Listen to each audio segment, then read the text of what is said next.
6:30. Do we have any alternates there on Zoom, Patty? We have Mark. Motion to seat Mark for one of our missing members. We have Stephen, Kathy, and Kim that will not be with us tonight. So moved. Who do you I want? was. You gotta mention Oh, Mark or Mark, I moved to seat Mark for Stephen. Steven, sure, yes. Is there a second? I like him. Tim, is there any discussion? All in favor? Hi. Aye. Like Who's Unanimous. second? Welcome, Mark. Tim. Tim. Thank you. He was a split second in front of me. I'll try not to make too much trouble. Well, then we're gonna take you back off to alternate then. We depend on it. Approval of regular meeting minutes, March 26, 2026. Motion to approve. Matt, is there a second? Second. Doug, any discussion? All in favor? Aye. So moved, I abstain. with one abstention, sorry. Gonna call it abstentions. Aline abstains? Yes. Any public comments? Anybody on Zoom, Patty, for public comment? No. New business, accept a motion to add under new business lot line modification application with Habitat of Humanity as the applicant. If somebody would make that motion, I motion to accept or change the schedule with accept that. is there a second on that? I'll second. Eileen, any discussion? All in favor? Aye. Opposed? Abstained? So moved. Lot line modification, Janelle, do you wanna? I turn the floor over to the applicant's engineer, Keith Boswell. Can we take a check from him? I Can we trust him? You see me often enough, you can track me down, I think, if Fair enough. All right. So currently, there are two parcels out here. Almost 14-acre piece and a 53-acre piece. I think. Yeah, it ends up being 67 and 2.5. So what's that? That's where in that number? 16.5 acres. Yeah, is what our overall is. So this is this is one lot currently, and this is the second lot. We had, if you guys remember, we split off that piece with the first cut for the Paulsville Housing Trust piece, which left us this weird shaped piece and then all of that. And then Habitat also owned this. So we're going to get rid of this line here and move this line over there, creating it. So this will be 2.5 acres, and the rest of it will be 67 acres. Habitat plans to try to develop that with 3 single-family dwellings, and the rest of it is going to be conserved. Most likely transfer into NCLC. So can you just tell me where the new line's gonna be again? So the new line I'm just is, struggling to see. yep, is this line here. The solid line? Yeah, the Okay. solid line there. You see that right? Yeah. and this is 2.9. 2.5494. Yeah, so basically 2.5. For all intents and purposes, 2.5. So because you didn't put a zoning table on the map, I'm gonna look at really quick just to reference what zone that we're in to make sure, Yeah, and we'll be because you're in res ag, and that's just shy of 2 acres is the requirement, Right. and you're over 2 acres. 2 acres. And then, And then we're gonna go for IHC we're gonna try to get back before you guys do anything next month with plan to have the 3 single family, which under the IHC we can get 4 per acre. So we're gonna just do 3 on the 2.5 acres.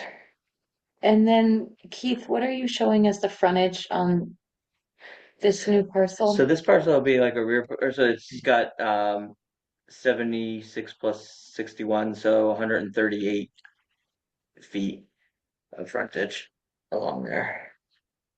For this No, parcel? no, no, I'm sorry. That parcel is much larger. That's Yeah. to almost 450 feet or so. So this one wouldn't comply with that. 200 foot. Yeah, Which This also one- not, that one does. this one will, but we can't allow you can't to create a create a lot. lot that doesn't comply. Alright. One of the things, I guess, you've what single family and So there's interior lot for single family. which can be a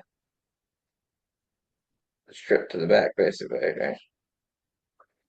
It's not even single. It's not a. It's a conserved thing, so it's not even a single. Doesn't even fall under single family or multifamily Yeah, either. no, we understand the Yeah. purpose, however, we can't. Right.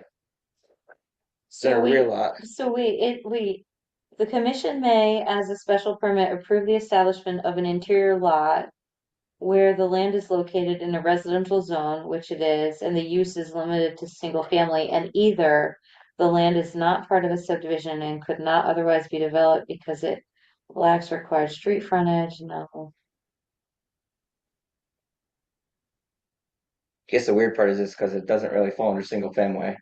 Your definitions are single family or multifamily. It doesn't give an option for.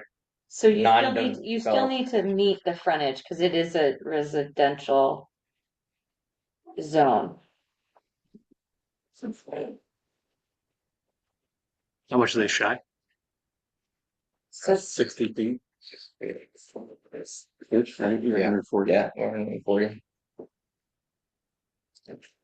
Is it two? The frontages are rear because you have single family. Yeah. Yeah. Sorry. but that doesn't mean you get. Right. But it's not a That around. building lot either. But it fits the no, right? It's all steep slopes.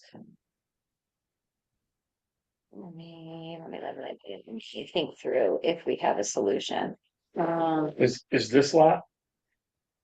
This No, the building lot. Just, yeah, that just meets the, No, we have plenty of space. how much? 60 feet Oh, from Oh there. yeah, you could- oh yeah, more than Yeah. that. Yeah, So, we could yeah, just, come to this pin and go up. Just carve a little out of that one.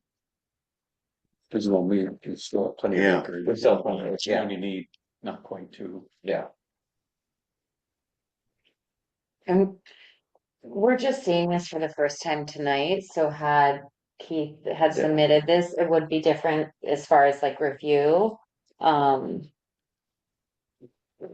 Yeah. So you're trying to change it from what? This is one piece here? This was originally So- 1-3. So with one this year. whole thing was one weird piece, and then this 13.854 acre piece was one piece. Okay, This is going away. This is all getting merged with that, and this is the new line will be just this piece. okay. So we're saying that this That's the this new one. doesn't meet the frontage? This right here to here. The new proposed lot. We were with the old. This to this. Hmm. So. And their they move this actual line to access is here gonna or be something, actually you through might our cover the Oh, I see, project yeah. for the parking lot back there. As long as that still meets it by making that slightly smaller. 140s, a little bit more. So yeah, it's a Is it right? Because you got 61.36 36 plus 76.879. 138.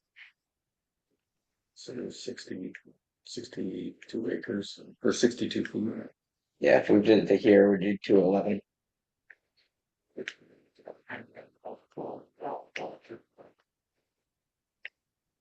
Even though it's steep slope, it's still a lot. It'd still be considered interior. So That's the thing, it's not really, it's gonna be all going to conservation. I understand. that. No, Get it. It's the. that's why we're not testing it either, Yeah, it's gonna be deeded as, when it's split, the deed will say not an approved building lot. But can we split off? Or do we fucking That's also where mentally where I am going to is the first cut has happened. This is now going to be No, we're not doing a cut, You already did a cut. you're merging. we're doing a lot line revision.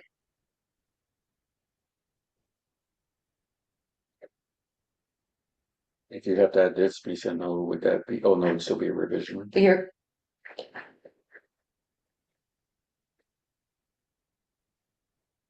creating a new lot, No, we're not. We have two lots, but this lot doesn't exist as is. no, we're moving the line. So this line is moving to here, wrapping around here, and that part of it will go away. So we have two lots. So it's still technically speaking a subdivision because you already have your first cut I was a subdivision, it was a lot line revision. because there's already been a first cut. And you're merging and cutting. No, we're not merging and cutting, we're moving a line.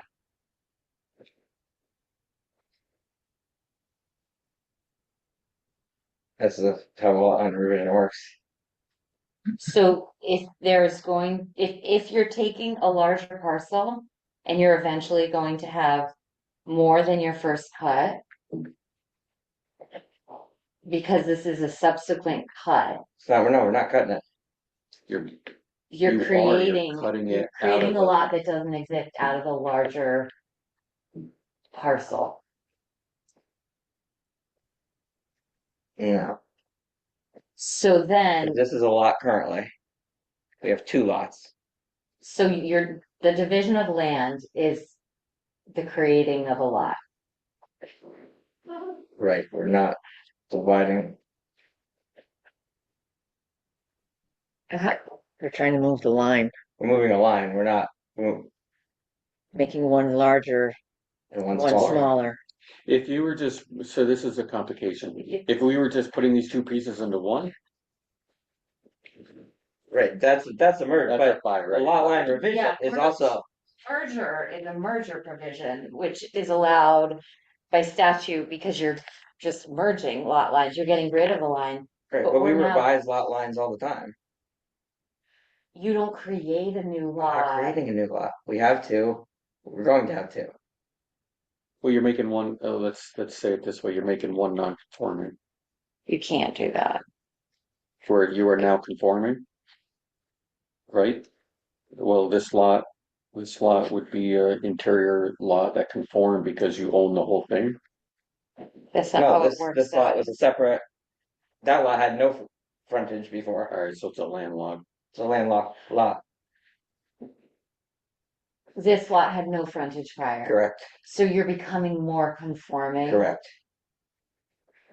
Okay, I gotta pull up the map. It would help if this were in color, just so we could see all the moving parts. So this currently is a landlocked parcel. Correct. This is being merged. So no. So basically, we are giving this one all the rest of this. So we're giving it frontage now, It's just not a. and we're giving it all of this as well. So we are making this lot more conforming.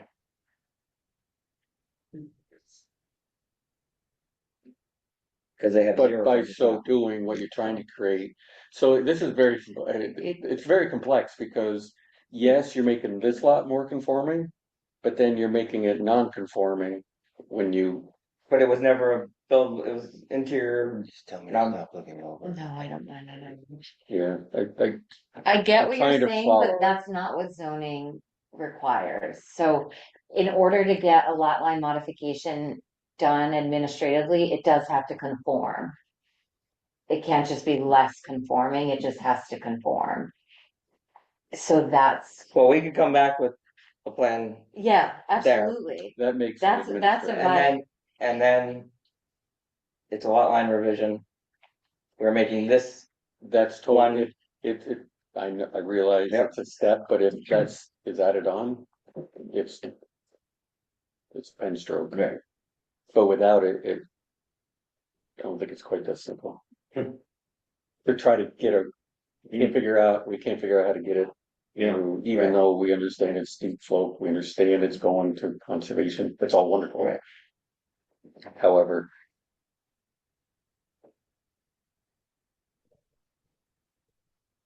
So Patrick. and there's no pressure, we do understand this was late, so Janelle, there's no pressure, it's all good. Yeah, I'm just And if we looking, can't I'm come looking quickly, at, then we have to.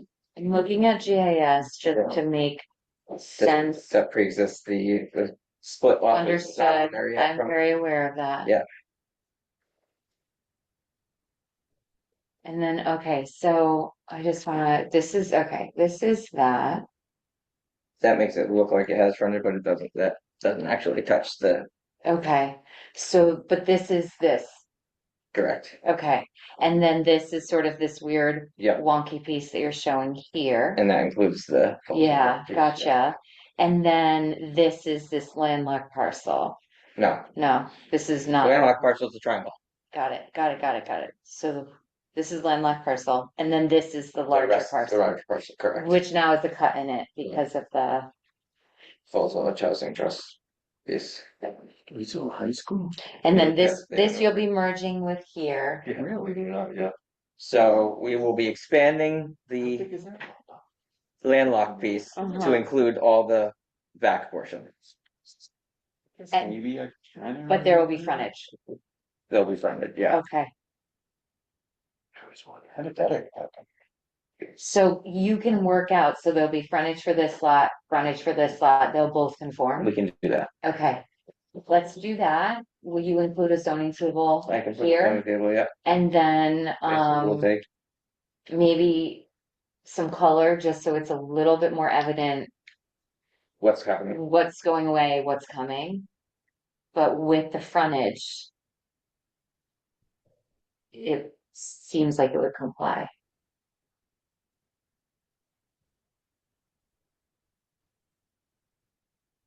And this is two. And this is merged.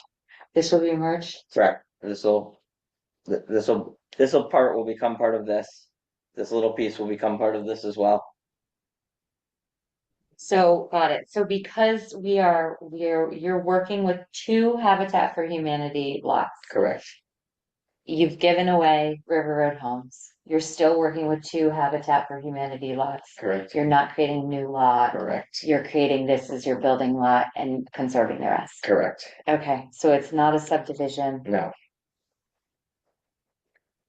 But we do need to meet. We do need frontage. So we can run. Is That's a simple. Is that straightforward? That's Yeah, I don't think we Super have. straightforward. Every Yeah. one of our lots is always frontage. basically all I'm gonna do before the next day is put a line there and give you a zoning table because that's all that needs to happen. Yeah. And color and.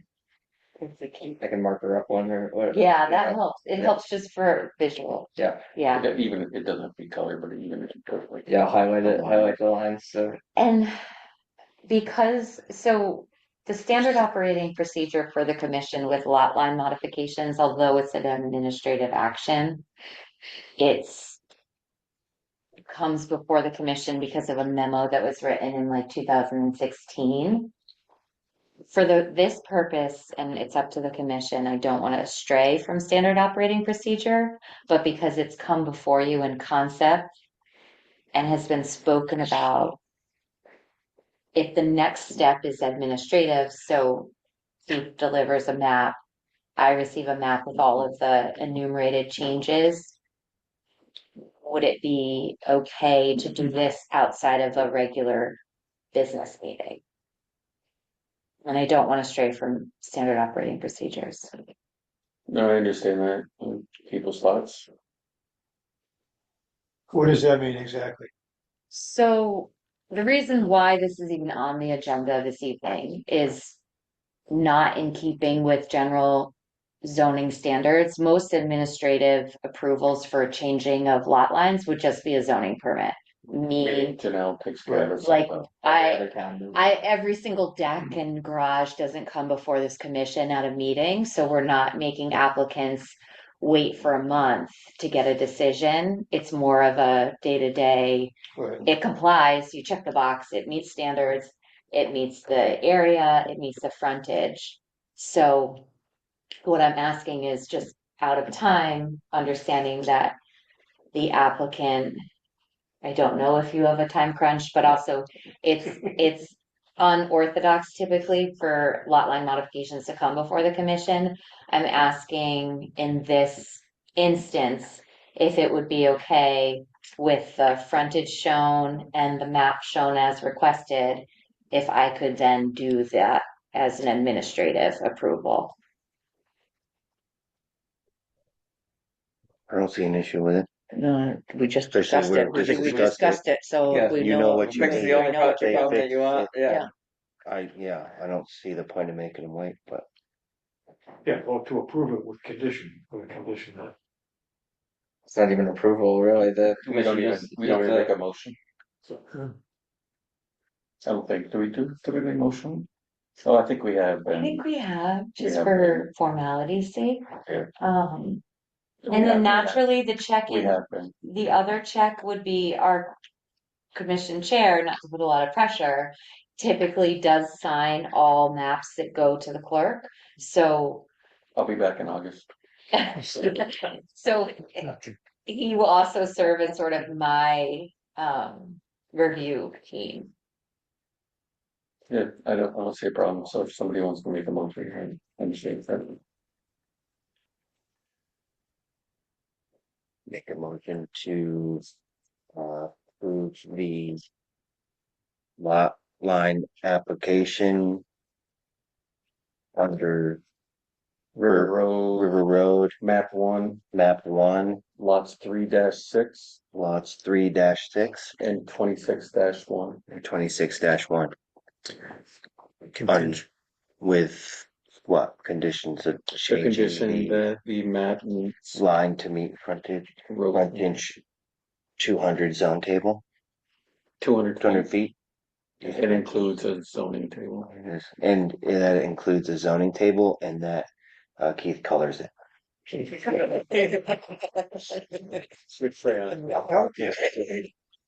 You speak so well. Thank you, Mark.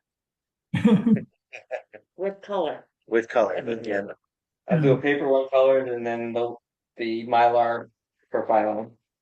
With your signature block thing on it. Great, that's fantastic. Yeah, thank you. Thank you. I'll second it. Is there any discussion on that? All in favor? Aye. Aye. Opposed? Abstained? So moved. Thank you very much. Thank you. We'll coordinate. I see how much paper you get every time. Thank you, guys. Yeah.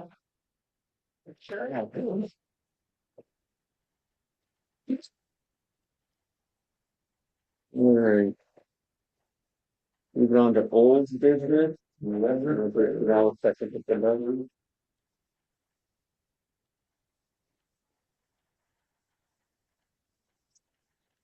Well, thank you very much for your consideration tonight. Much appreciate speaking with you all. See you soon. Take care. Bye. So thank you, Janelle. I know that's under the pressure and sure. Maybe we won't allow that back again. Yeah. It's not fair to you, in my opinion, so I apologize for taking Janelle. No, it's okay. I think it's straightforward, their changes. It just has a wrinkle that was, Yeah, sometimes you need a little space to think through alternatives. But I think we're right on, I know we're right on that yeah, decision. yeah. All right, moving on, if you're ready, IEC regulations, old business 4A. So we spent a lot of time last meeting and I'm glad I put this in color, because wasn't it highlighted? I think it was D or E1. Oh, it's G1. G11. Yeah. sort of what was up for grabs. So G1, and then the density was 8 G9.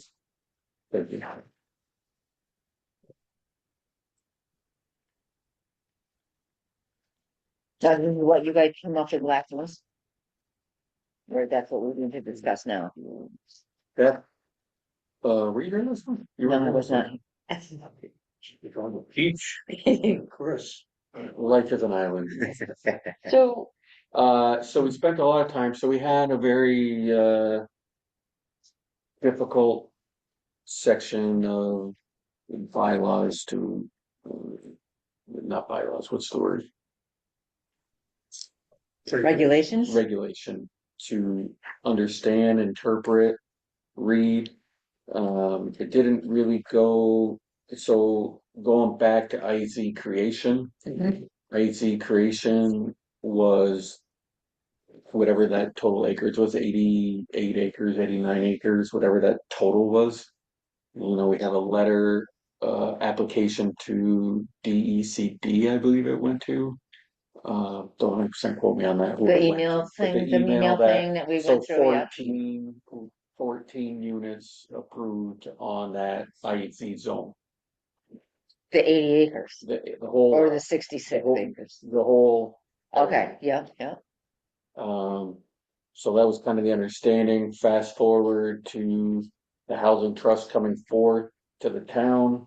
They put in an application for 28 units. And there was strong public pushback.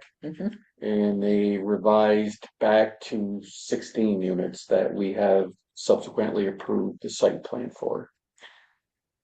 COVID, online, not in person, a little unclear. I don't think anybody's exactly clear how we lost track of 14 and went to 16. So we spent a lot of time last meeting discussing that. You know, we do have the option to, what is the word? You know, waive a waiver. Waivers, yeah. We can permit a waiver.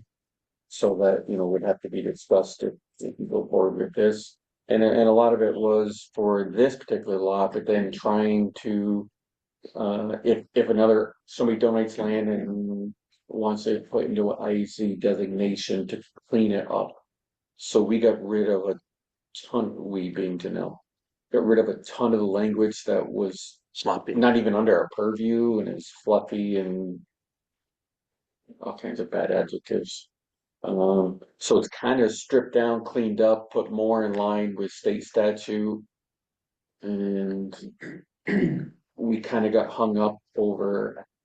So we know it's easy on this lot because we looked at it as it was approved through this application, put forward to the state with 14 units.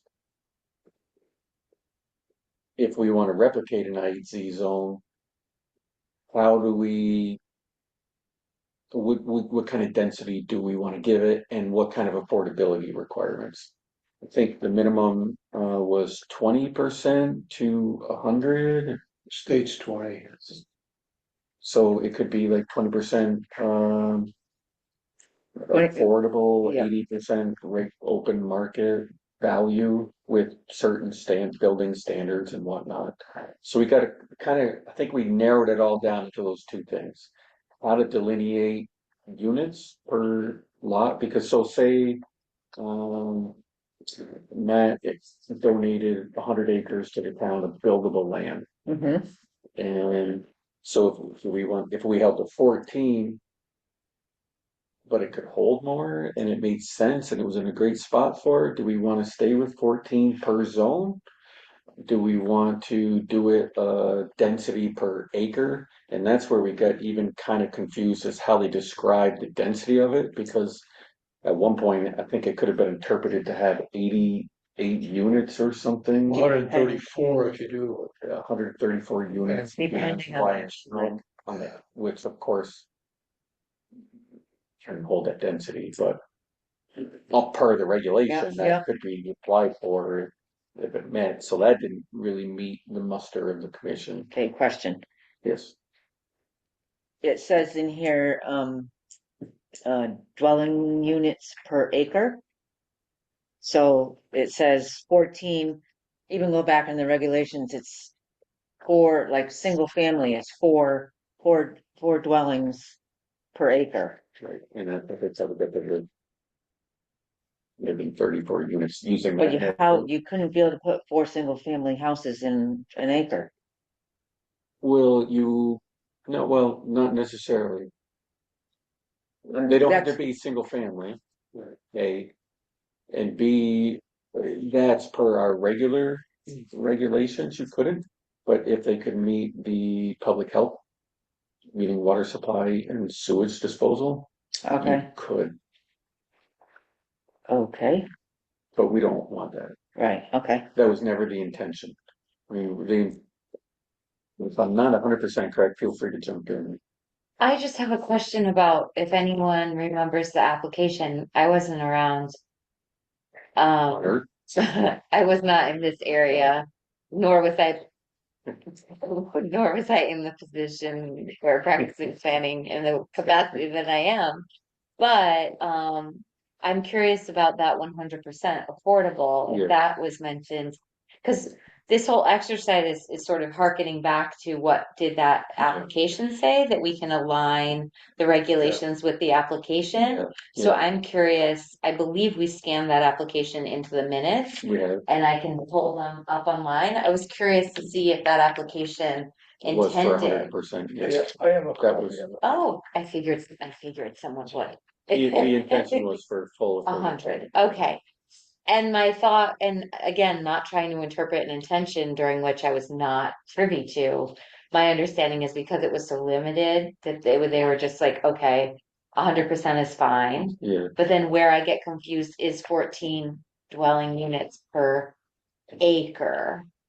Because that's a lot. yeah. That's with the 130, if you do 14 times 13. Oh, is that what it is? Okay. Yeah, whatever, 13 and a Yeah, half. so my recollection was originally under IC creation, we were sort of seeing a vision of mixed, I don't know how to properly say it, of non-income Of bearing. Combined. of mixed income housing. Yes, thank you. So Originally, but then the application came through as a as 100. 100%. Okay. 100%. Okay, good to know. So just because we're doing this exercise, my understanding is some of the impetus of this exercise is to align with that original Yeah. application. For sure. It sounds like straying from 100% wouldn't be in keeping with the spirit of the application. Right. Just to clarify, and I don't know if anybody else goes the same way, so there's all of this IHC regulation that we're amending and going through. We only have one actively, so it's really pertaining to that. To that So- one, yeah, So everything written in here is being applied or should be to that. correct, So the next one that comes along, and hypothetically there wouldn't be, we have other ways to correct. get things done. We'd have to rewrite or basically copy 90% of it and add in something like the affordability or the Right, density issue. Yeah. Something like that. Good. Right? yeah, and you make a good point, Doug, so we could just go with the 14, clean up, because our whole goal is to clean up what we have. And we only have one, and we have one application, easily enough, we could go 14 units for the IEC zone. Just because it's been broken up, I don't think that's applicable, I don't know how that works, honestly. That's a question that I had. I'm sorry. I was thinking that as we're going through the site modification thing too. It's all lending to the fact that Habitat is going to be able to build. But we're in a discussion which may lead to the fact that they They will can't. not. Yeah. If they are unsuccessful at asking for a density waiver. Yeah. So they're just pushing forward on the site plan regardless, assuming it'll work out. Right, and it looks at this point as though the only way to get past what was approved for that site would be to ask for a waiver, and it'd be up to the commission to grant or deny the waiver. Beyond 14 or possibly two more. Whatever. Correct. Yeah.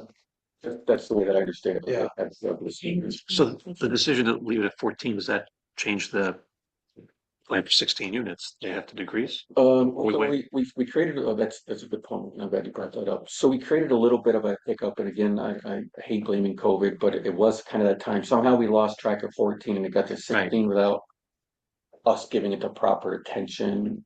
And that I don't know why that happens. So if Falls Village Housing, we approved a site plan for 16. Mhm. So I think it would be hard. I think they would still have to apply for a waiver. So But I it's think it been, would be very hard for us to not grant a waiver because we already did a site plan approval. But I'm only speaking for the way I'm looking at it now. I don't know that I'm 100% right on this. So the regulations that are on the books at the time of the approval is what prevails. So on the books, when River Road Homes was approved, the maximum density, according to the regulations, is 14 units per acre. And you have several acres, And close to 10, right? Yes. Right. So my understanding is that at the So time of the approval, it complies. And then if, in the event that these amendments change the regulations, the application only at the time that the new regulations are effective would need to adhere to the new regulations. So back in circa, what was it, 2019, the days of COVID, it complied with, even though it was 16 versus 14, the maybe application, that's why it never came to light. it still complied with, as you read it, maximum density 14 dwelling units per acre. So they could have gone much, maybe that was why they initially went with that 28 number. And then when they got it wasn't feedback. 14 per zone. So the regulations as written, and if you have your current regulations too, it's on page 39. And then if you get to, let's see, page 45, it has maximum required density, which is 4 units per acre. If it's a single family, or 6 units per acre if it's a duplex or townhouse style, which I think that's what River Road Homes is. And this was always very confusing, and I remember there was a conversation with Jocelyn about if that was the intent, and she said it was. Yeah. So maybe that's where the River Road Homes pushed forward with those density numbers, and the commission didn't push back because of The maximum. that No, maximum. the but- maximum required density. I guess I'm still. The language is That confusing. it Very used to say confusing. minimum required. It's so required for, if you use maximum, you gotta take required out. It's the maximum But allowable. if we went back and played, Okay, for- yes, Yeah, I I do. totally I agree. totally agree. However, Jocelyn Jocelyn. explained it. She was adamant that it was intended to be written in this fashion. And that's all I remember. That's all I can understand, because with language choice, I would go maximum allowable, but I don't quite understand, again, having none of us wrote the original Yeah. set of the regulations, so none of us can really put our head inside the Yeah, brain. But for I'd me like to go back read, and listen to Jocelyn on her most recent explanation, because it didn't make sense to me when she said it that night either. Yeah, yeah. Isn't the density issue kind of moot, given that the state approved 14 on one lot? It's basically. Moving well, forward, it's not. I think, Well, I mean, if we're going by the same application, right, and you're moving it forward with. Well, and that's what we're basing our argument on, and then if there was a flaw, But then How- we went to the state. how and active tried to has get the a state been determination. with deciphering what the local regulations say and enforcing what they say? Well, I think, I mean, what I've read or looked into, ultimately, it comes back to us. The Mhm. state says it's, you can do what you want once you get here. Yeah. But the application that was approved and they handed back was for 14 units on that IHC, the entire thing. So if we're looking at lot line modifications and maybe 3 more homes going up in there, and it's changing everything already, as far as I. It's been changed since that site plan was approved for 16 units, Yes, in my mind's eye. which to me legally, if we wanna just get off the hook, then go ahead and approve it with a waiver, 2 more sites, 2 more. Can I venture to say that the 16 came from duplex or townhouse style dwelling units? 16 times 10, or 6 times, or 10 acres, that's 16 units. 6 units per acre. 60, yeah. 60. Oh, it'd be 60, 60 units. right. So that was the concern, but I think that again is a moot point. I'm not sure that that's their intent. I don't think we necessarily have to worry about that. But I'm sort of sticking to the original application. And they're sort of plugging along, knowing that there's a train wreck coming. Yeah, yeah. No. But you as a commission can't go back in time and disapprove a site plan that was previously Right. approved. Right. If we did it now, it would start from that moment on or whatever, if they did something new or different. So realistically, I mean, this is about the rest of the property. We already heard tonight what they're planning. Yeah. We know that's not the intent of what this commission at the moment. We haven't voted, but Yeah. per our discussion, if I was to decipher it, that's not exactly where we're at or what our understanding. That's why we're moving forward. We're just not sure what. We'll have to find out if we. I'm surprised they didn't stay for this discussion. I mean, this is, So bear in mind, you're making this decision as a text amendment to regulations as a planning commission. You're not acting as a zoning commission evaluating an application. And you're also, as hard as it is, in a position to isolate yourself from any future applications that may or may not be Right. without consideration of, it's hard to do. But it is when you're making these sorts of text amendments, you're this planning commission So. and you're not, it's sort of like every application that was before you and every application that may come in front of you.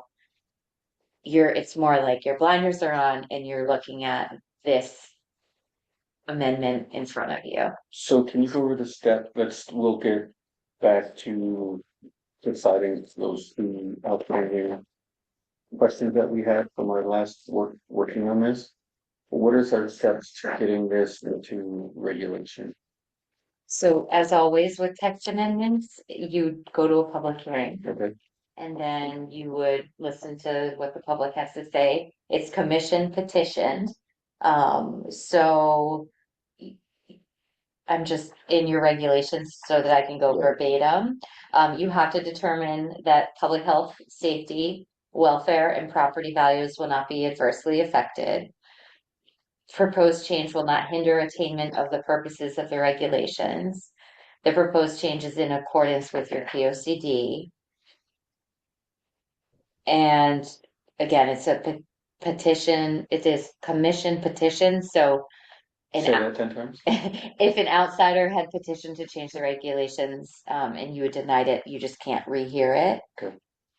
So that's your sort of, I would go through, especially due to the nature of the decision before you, because it's a tricky one, go step by step.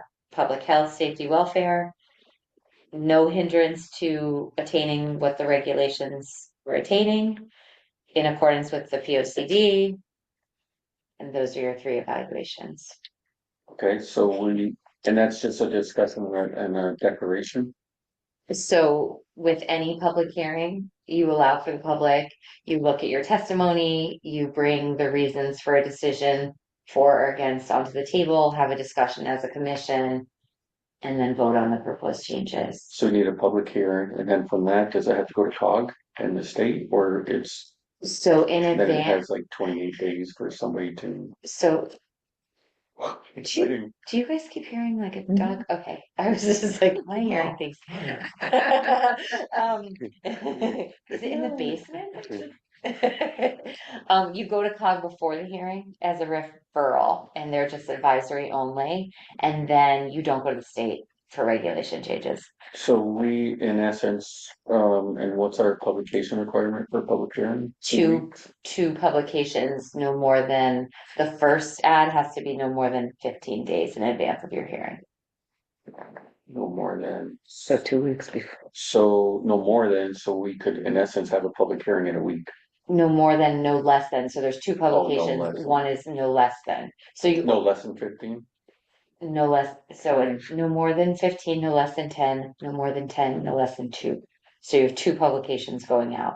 It gives the, Yeah, I'm trying to follow it those gives the numbers. public ample time to be notified. So the 15, quickest 10, you and could have a 10, public 2. hearing is 10 days. No,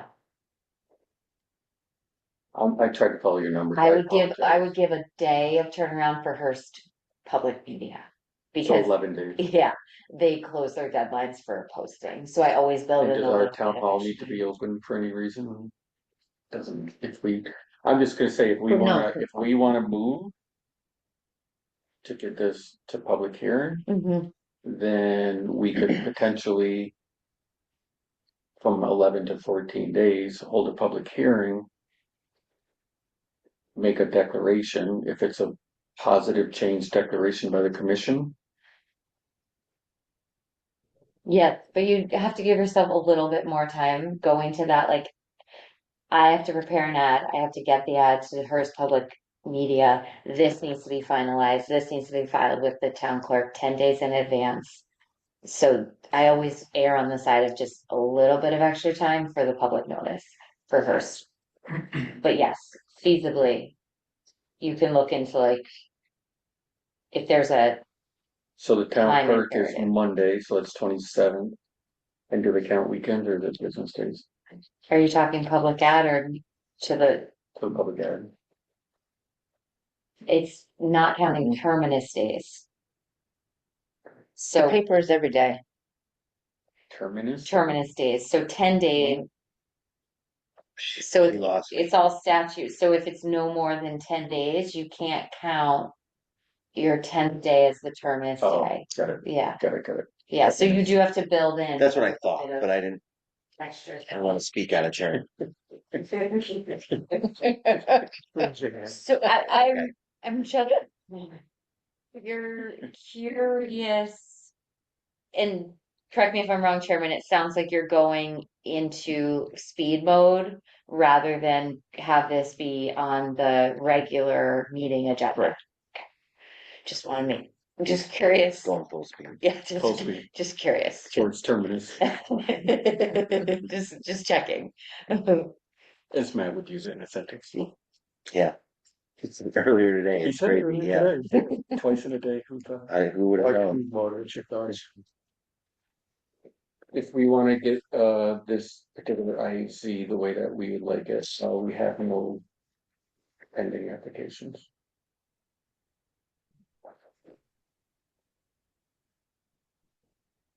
If that's what the commission decides, I just want to see what that would look like. Yeah. So that we can make a decision. Makes sense.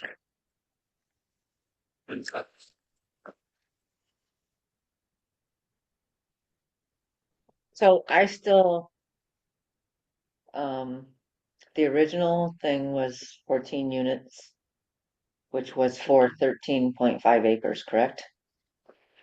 Technically, the entire, Oh, Or buildable. buildable lots, Yeah. buildable.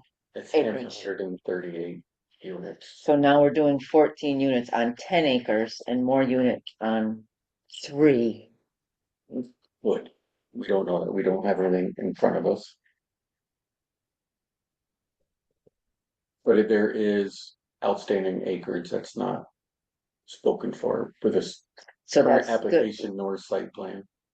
But we're hearkening back to the original application to the state for 14 units. That's what we're trying to bring. Our goal would be to bring the regulations back to the original application. to Okay. meet the muster of what we currently believe was presented to the public in 2013, 14. Okay, so that 14 acres is for the whole, it's not per acre. It's for the IHZ zone. Which is the whole So it's 88 not, acres. it's not an acre. It's not per acre, it's per zone. What is not per acre per zone? The density.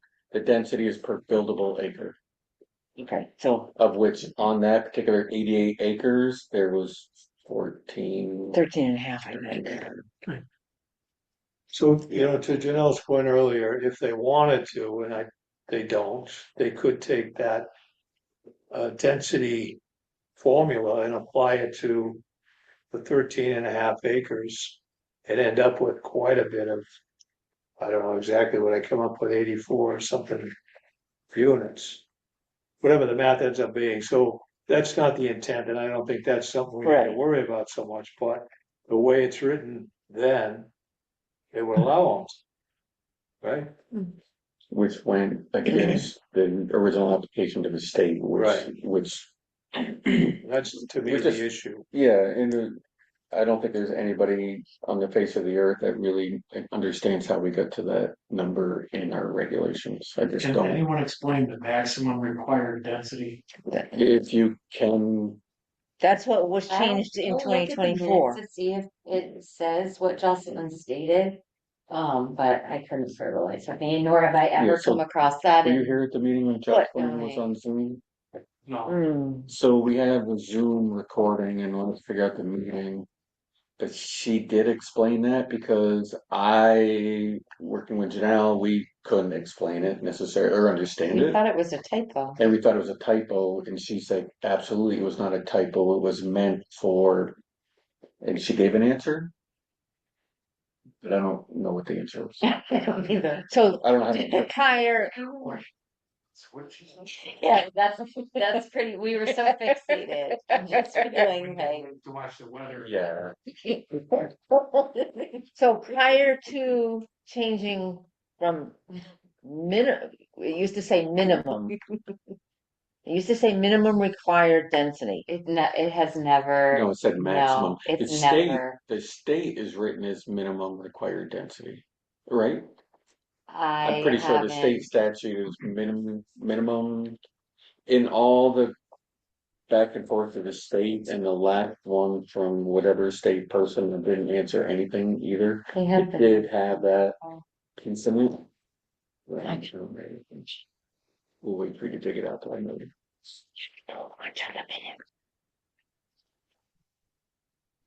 Because it's very confusing to me, so I, And It's been very, very. Confusing for all of us. Yeah. and that's part of what we wanted. So I apologize for. I was trying to wrap my head around it. Maximum required densities. How would that play into physical composition of the property? Right, and if it couldn't supply enough water or Right. septic. Or oh, so this is not. But so the word that really gets me is maximum required. required, what, Yeah. They're required throws me for a loop. So what are we it should be a requiring? minimum required, but you can't have a maximum required. Right, Yeah. right, and that's why we thought it was a typo, and Jocelyn explained it in a way that apparently didn't stick with us necessarily, but that's the complication of it, is maximum. A minimum required, I agree, Mark, is straightforward. Yeah. Maximum required, what the hell does that mean? So our minutes are no more illuminating that discussion took place. Maximum allowable or maximum allowed, but minimum Yeah. required wording is. Yes. No, it's not just the right one. Yeah, Eileen had said that. The minutes from January 22nd do say the commission concluded that the IHZ minimum density figure is likely a typo and that maximum density is the true regulatory control.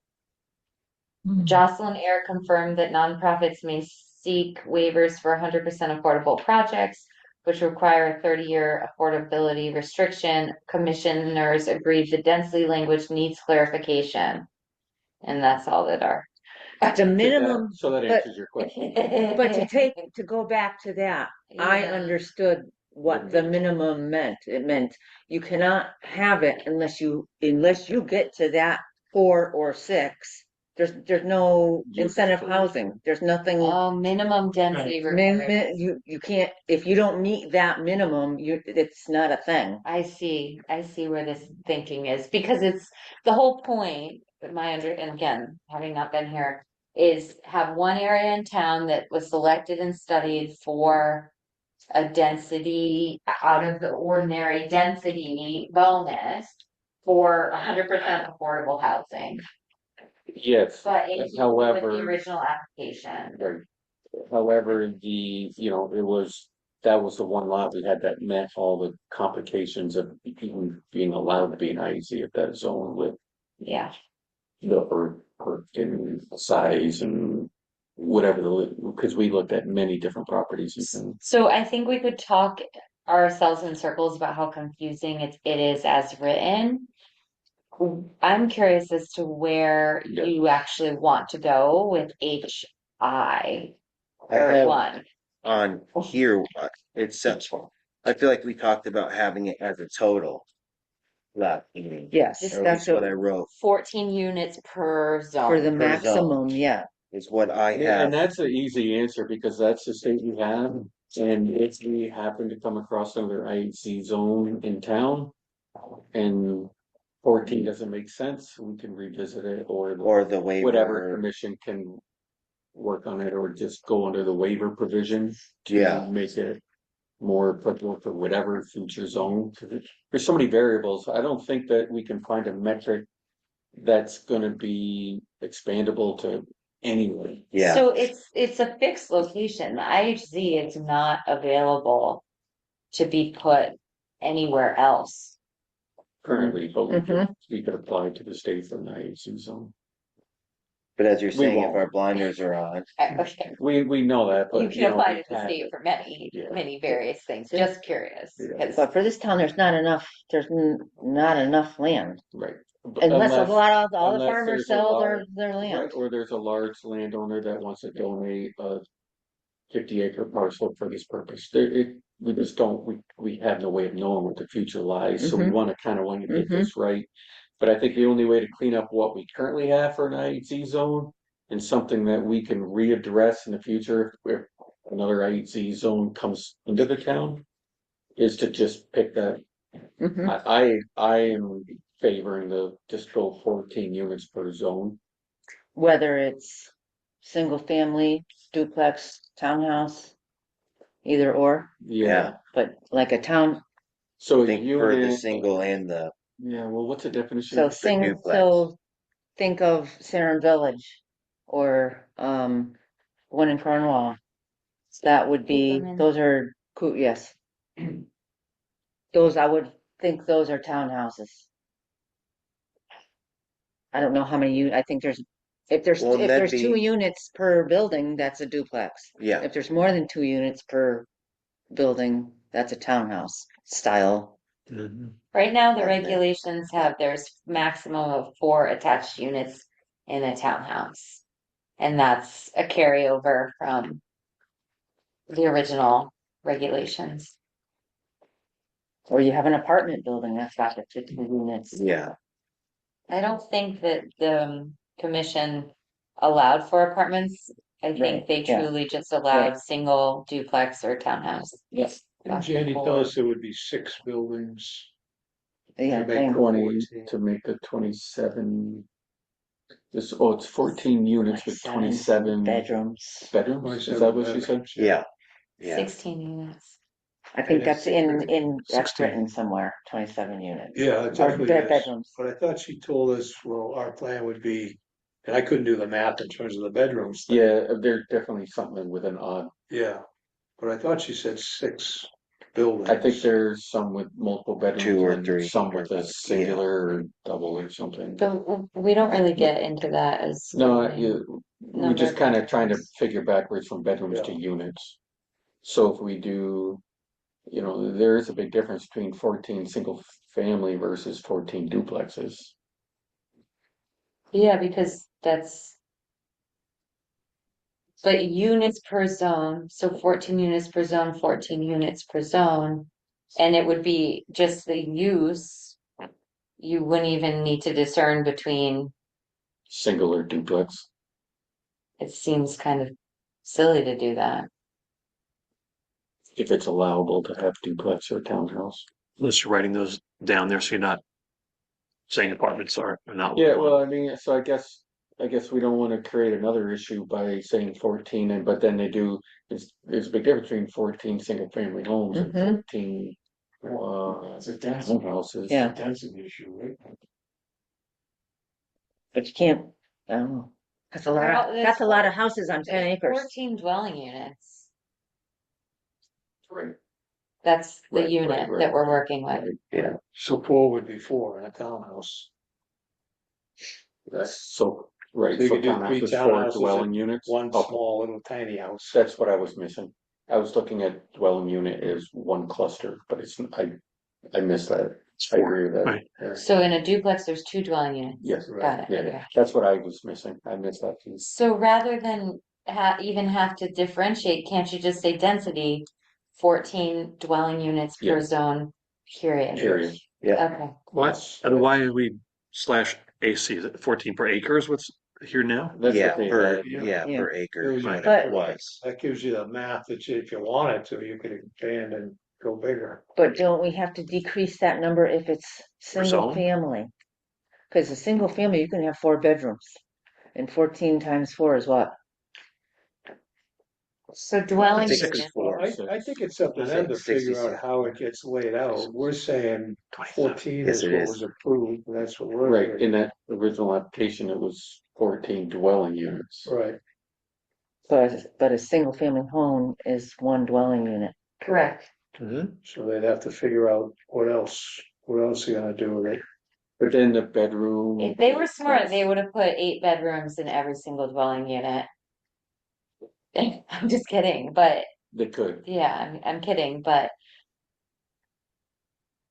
the application speaks to dwelling units. And if it also speaks to bedrooms and you want to add that Did it detail have, in did it there, have bedrooms? just to be concise It and did in one of them, I'll have to dig it up, but yes, it was in one of the documents, 27 bedrooms. I it's think the it was in the application. hearing. No, I think it's the application.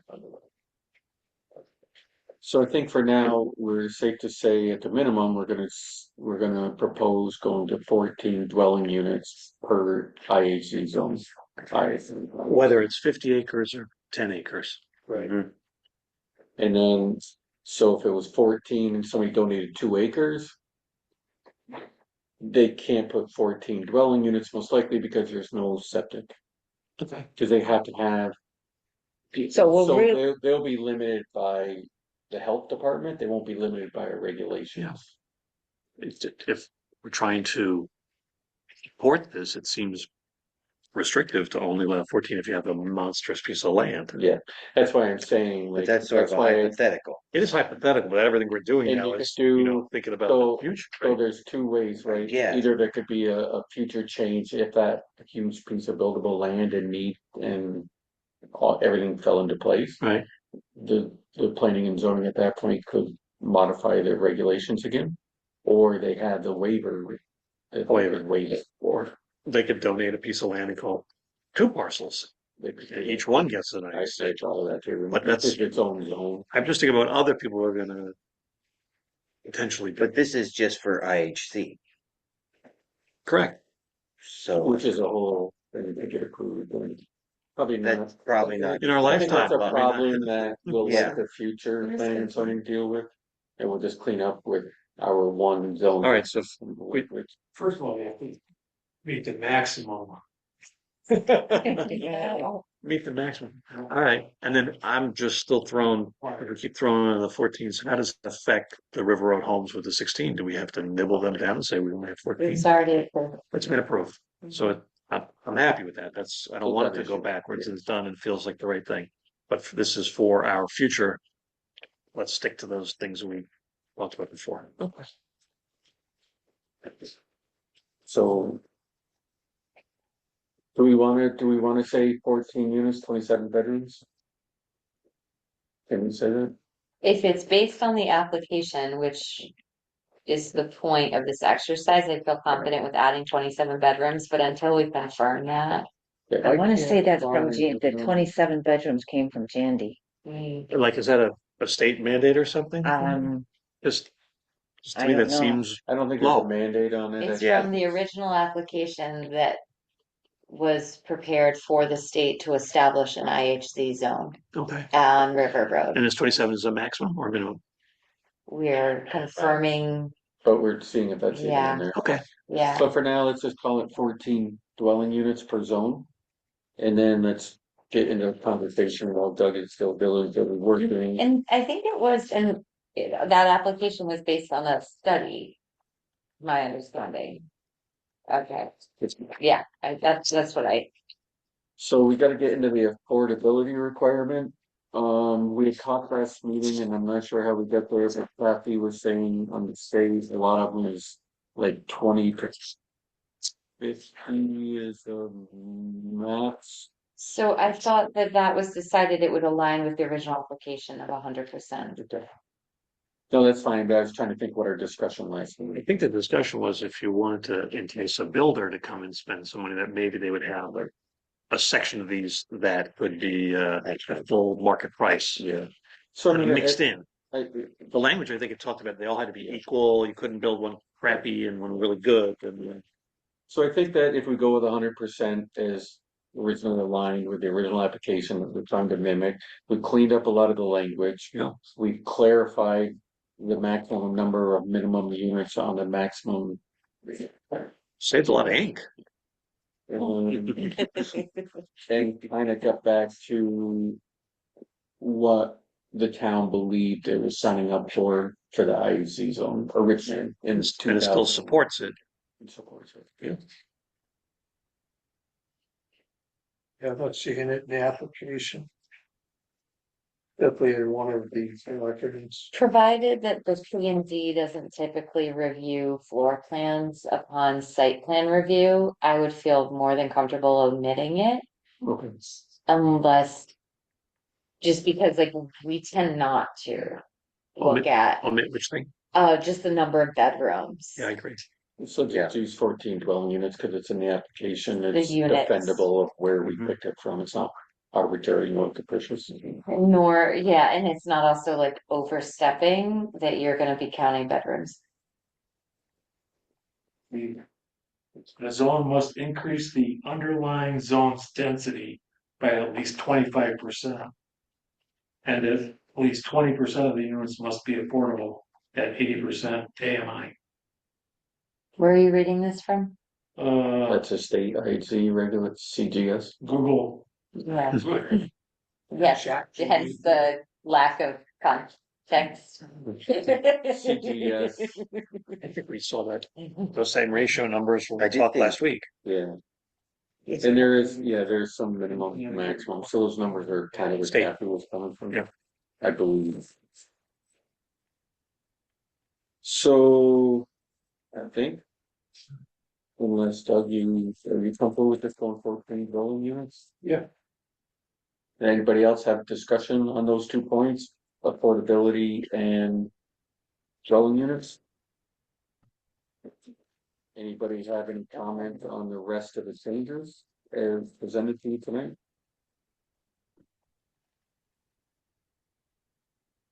What other changes other than that? How it was cleaned up, Just taking sim- out simple that shit, language. Yeah. cleaning up the language, doing away with things that really aren't under the purview whatsoever of the P and Z. Yeah. Nor does the zoning enforcement officer. If that's the case, anybody want to make a motion to, yeah, we could talk about, yes, first. So if that 14 were to go to the 16, they'd have to come and ask a report for waiver. So, Of which they already had their application before us, so it's kind of a moot point, so they don't need a waiver, because they already were way under our standards allowed, our regulations.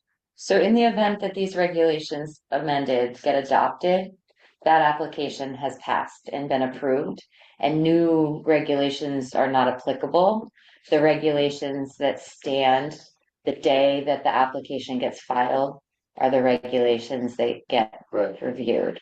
So in that, though, the 16 doesn't show up, does it? It's still 14 in the application. No, the The regulation. site. The site plan application for River Road Homes. Okay. Yeah. So I think what was it, 2019? When they applied, Yeah. the regulations that we're struggling through were in a part of the zoning regulations. Correct.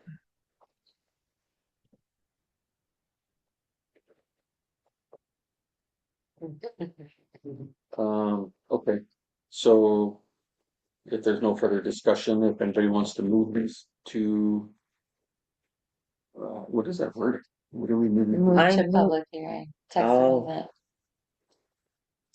I move to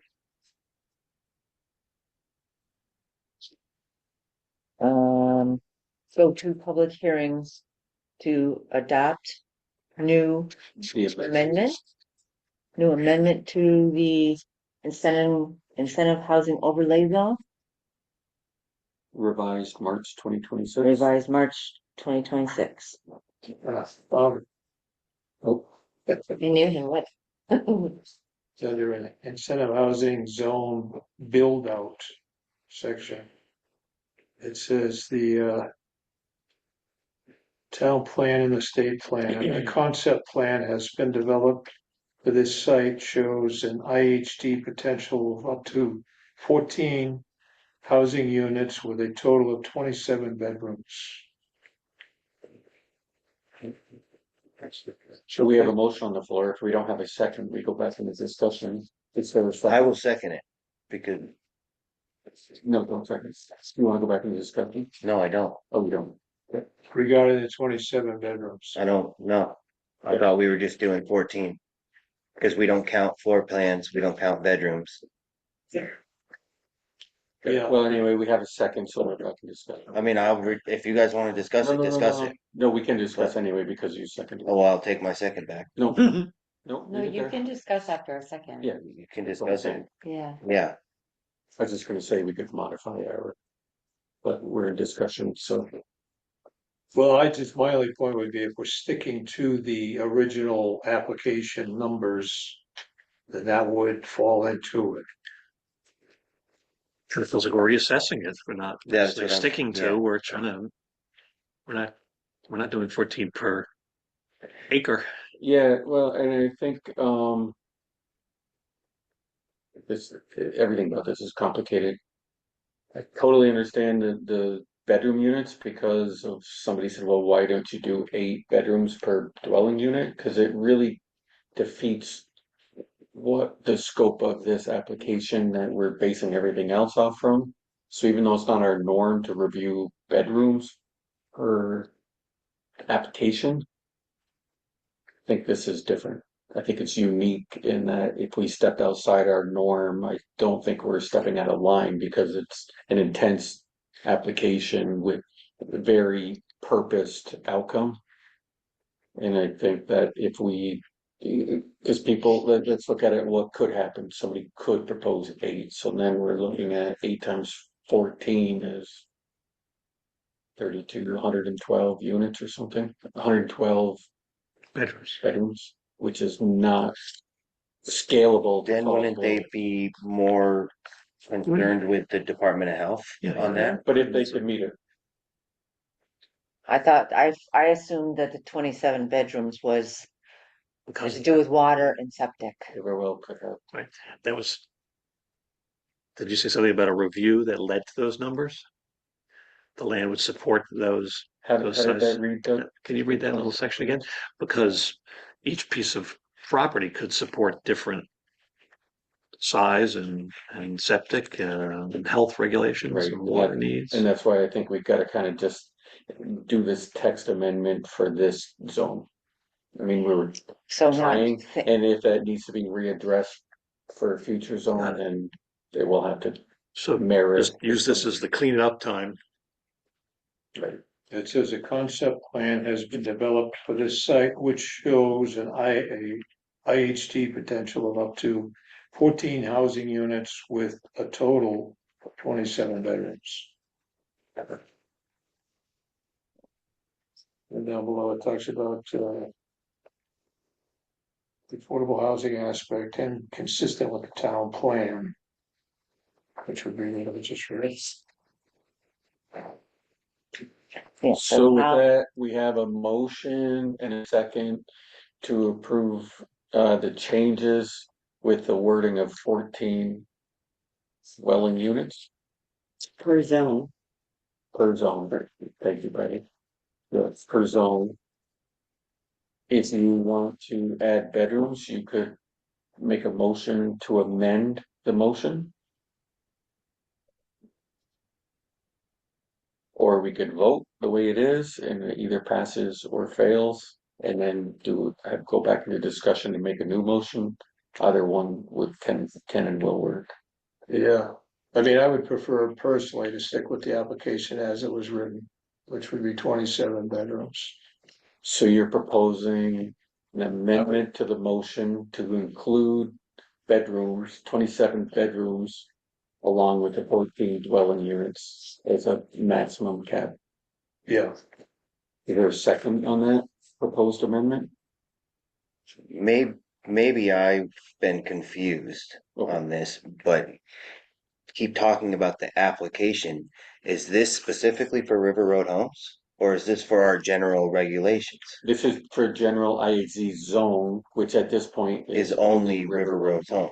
So if their application is already done, it is what it is. Is it, I don't know. I think we should beat it over the head, but I just don't. So then, okay. So We'll why start are we not doing talking. this? Yeah, I'm just Because gonna there's start talking. additional units. There's a, They're 3 acres. well, we can't.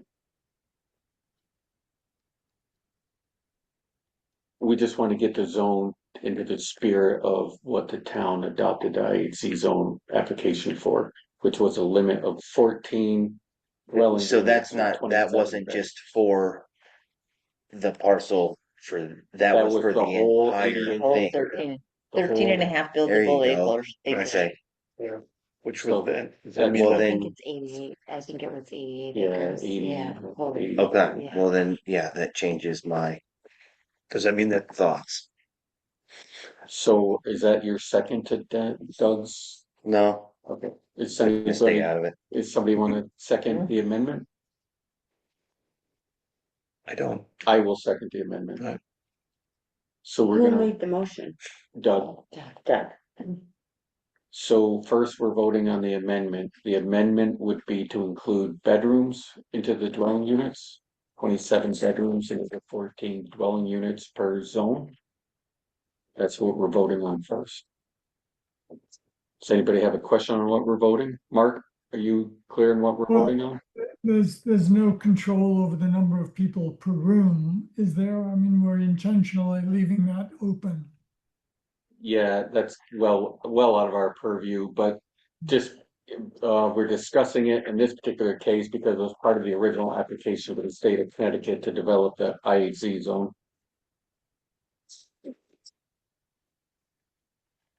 So all those in favor of the amendment signify by saying aye. Aye. Aye. Aye.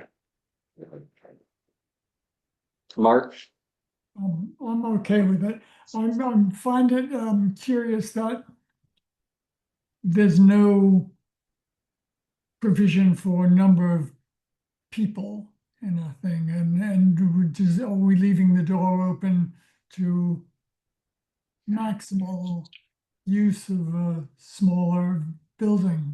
No. yeah, I think that gets into the purview of the health department and not the planning and zoning.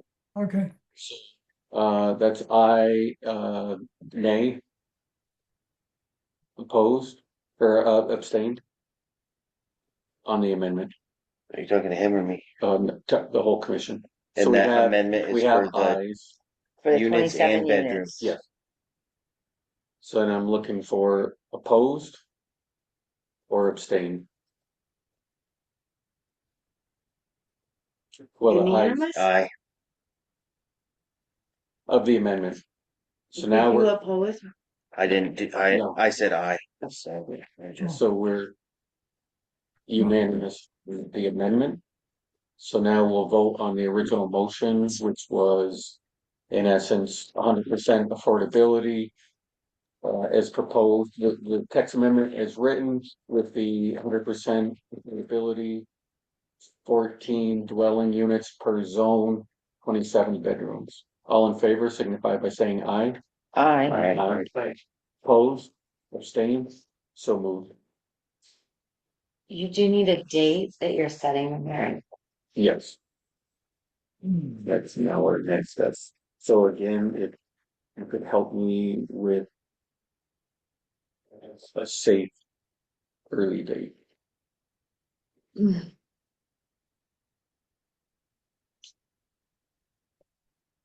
So we need a map to.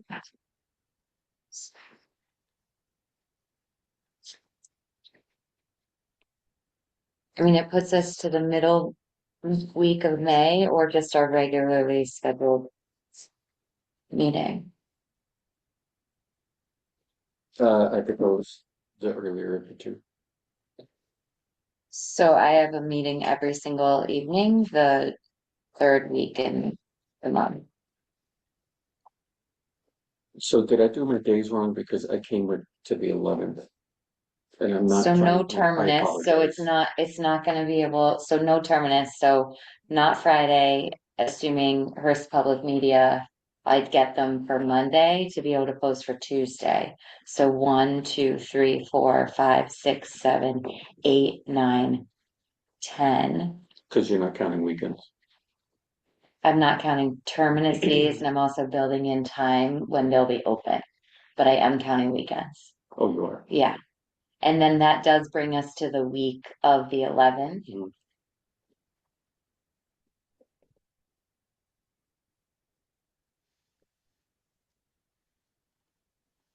That week, I could do.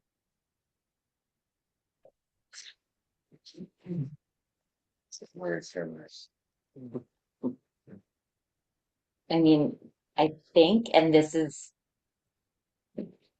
being on a few projects that are heating up and needing things, that I would do.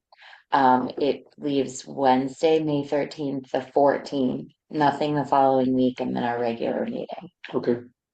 Does anybody have an opinion 13th over the 14th at this point? No. I prefer the 14th. Okay. Pickleball. 14th or Thursdays Okay, are but- easier for me to get out early. Yeah. It's, So we'll do 13th is rec commission. Good to know. So we'll do the Yeah. 14th. Do we have any other meetings in town hall on the 14th? Not that I see on the calendar. Real quick. I'm assuming 6:30? Yeah. Okay. Let's check. Would that be 6 o'clock? 6:30. Yeah, good. Cause that'll be it. That's just a special public hearing. And it would be just that item? Yep. Okay. Well, let's double check the town calendar.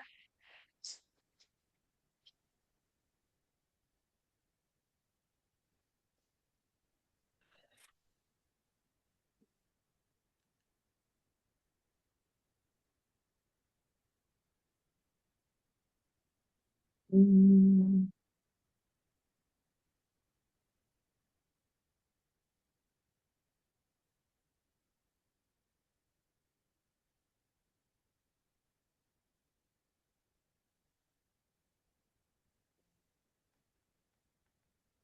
I mean, the 14th of May looks clear.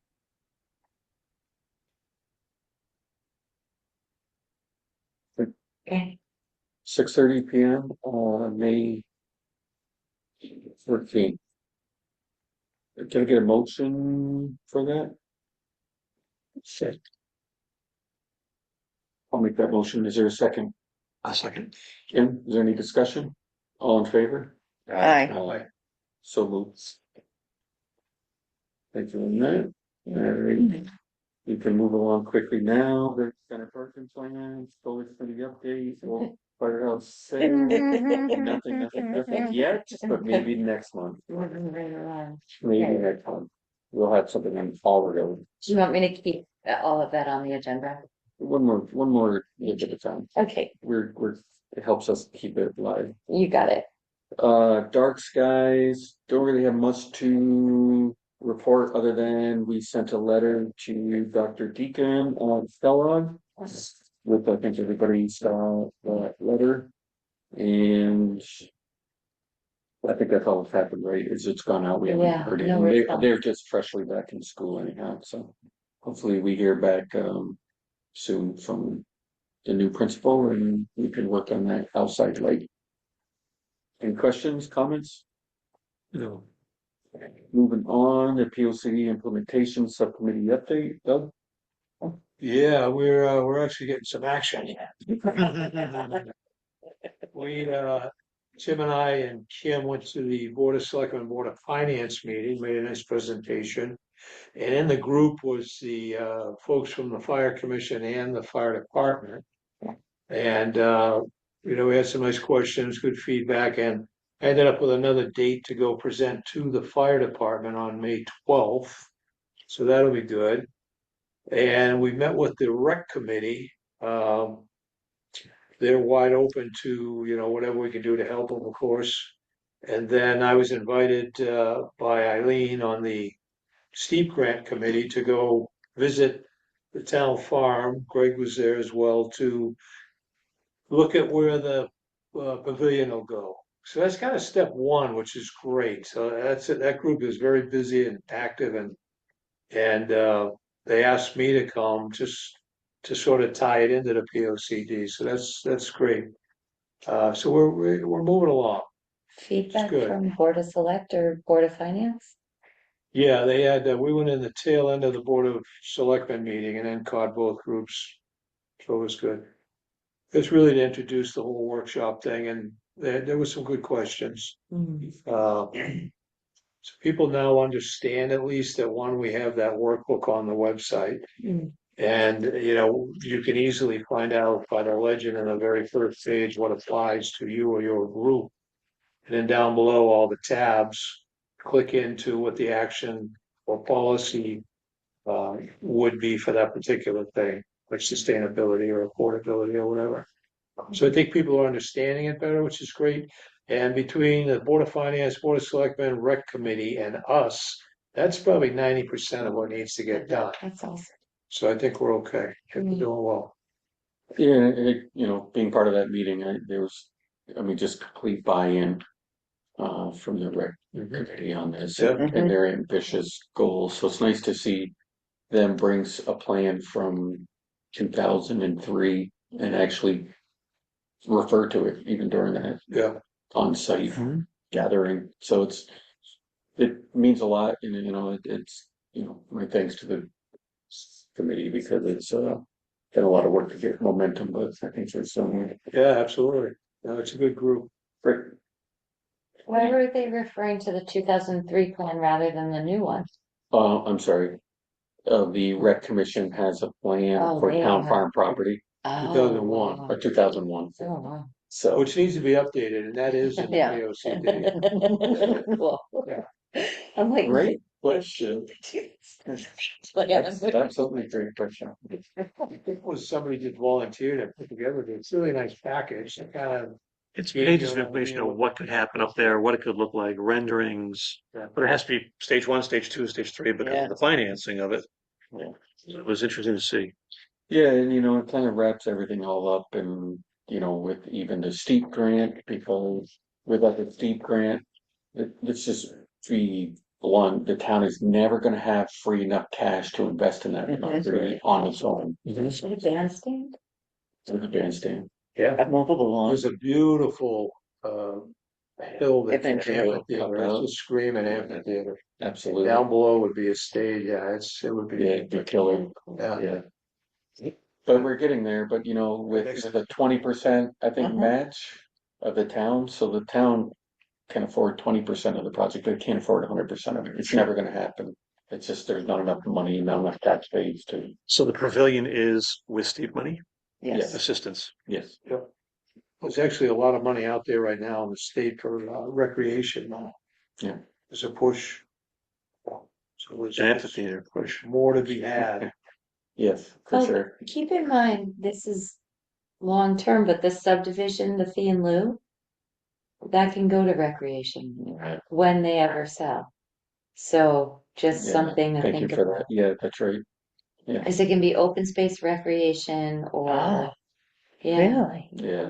And it's very Oh, delineated cool. what Yeah, it yeah, can't, it can't, you know, Okay. Chris can't touch it. We could, we slapped his hand. Okay. It We're was not buying a very, fire truck with yeah. it. No, it was very narrow use, so that's good.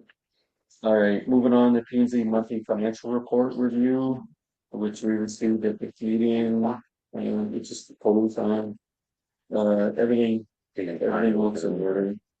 Um, We will knowingly be going over on mileage, and that'll be coming out of, miscellaneous line, we believe. And, that's, you know, in talking with Michelle, it's kind of a given, and if you all recall, we modified that line for next proposed spending plan for next year. Any questions on the finances? And you know, the publication is what it is. We do what we can. And we'll pay Patty again someday and like. Yeah, I did bill. Okay. It'll show on next month. Okay. I bought How's new it under shoes. the- Yeah, exactly. Maybe more. Yeah, you never know. Whatever you're anticipating. Regulation review, village business zone expansion, informational, June 25th, 2026. All right, I have it in here. Yeah. Second round. So Sorry. just so everyone knows, we agreed on the date. It's a meeting date as informational for the village business zone expansion. A letter has gone out to property owners in that proposed zone. Some need to still also be sent out. Some of the assessors database and our needs to get realigned. I'm working off of our GIS system, so letters are continuously. Some have going gone out. out. Many have gone out. Okay, I haven't received, so it's just. Your address associated with your property is not the local address, and we can Oh, that's why. certainly update it. But there's little things like that that are just, I go with what's in the town record. So how do I update that? Because now that I'm here full time, Um, or do I need to? I would maybe talk with our assessor. I think the assessor will give it to your local address. Yeah, Okay. yeah. But that I just go off of what's on town record. Okay. But if I'm allowed, I will do sure will. Yes. There's no other address anymore. That's it. That's If they great. send it somewhere else, Yeah. still probably not forwarding after a couple of years, right? So, that said, there will be some delays because of some of these up to date and needing to update addresses. It's also a really nice opportunity. We're catching some GIS issues that it's just a matter of updating that system and being in that system. The informational has been set by this commission. I'm curious to know how I can support this commission in preparing for the informational, what form you want it to take. If you are planning on being casual and just sort of letting everyone ask questions, what format you're anticipating. So, I mean, I think Kellogg School, maybe we could work on trying to get permission to use Kellogg. That's a Saturday. It's a Thursday. Probably have to clear that with Doug. It's our, Thursday. It's a regular meeting. it's a regular meeting. It's a It was- Oh, it's a regular. regular meeting. Yeah. Oh, school's out by the June 25th, so I don't know. 19th is the last day, yeah. In lieu of But it's our fireworks? regular meeting, but we can't move a regular meeting. Oh, you will? A special We'll be meeting. over No, in you can move the Salisbury. location. Ah, But we can, if anything, it turns into a special meeting, which isn't a big deal. Yeah, you can move time, location, up to you. So what do you guys, I mean, I think that there could be a decent amount of people, too much for town hall. Too much Yeah. per year. Yeah. It gets crowded quick. yeah. It's the Mhm. firehouse. Yeah, Feeling a we little normally crowded use now. the firehouse, yeah. The guy sitting forward in his seat and feeling encroached on. The firehouse worked nice for the Okay. housing. So Yeah, that was nice. so we'll check on the firehouse. Thursday is drill night or whatever, I think. Oh, so that might be out. Alright. So we'll check firehouse or Kellogg, Okay. or we could do something. Town green. Alright, so we have to find location. We'll start with the firehouse and then maybe use Kellogg as a backup.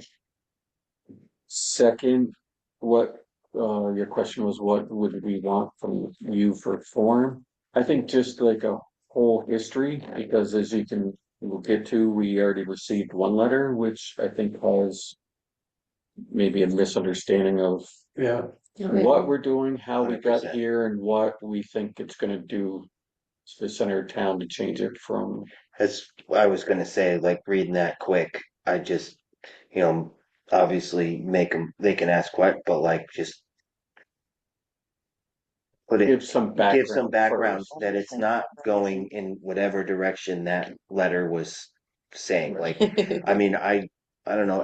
I was, thinking about it because most everybody, in this room have been here for a very long period of time. I mean, I don't think this actual is going to change that much. I think you're just, and I wanted to clarify for myself too, that like this changing of the zone is basically just making it a broader use district, right? Than what it is now. It's not meaning all these businesses are going to start popping. More livable. If anything, it would, when they revert. So remember, Main Street was mostly business or business with residential above. Yeah, Mhm.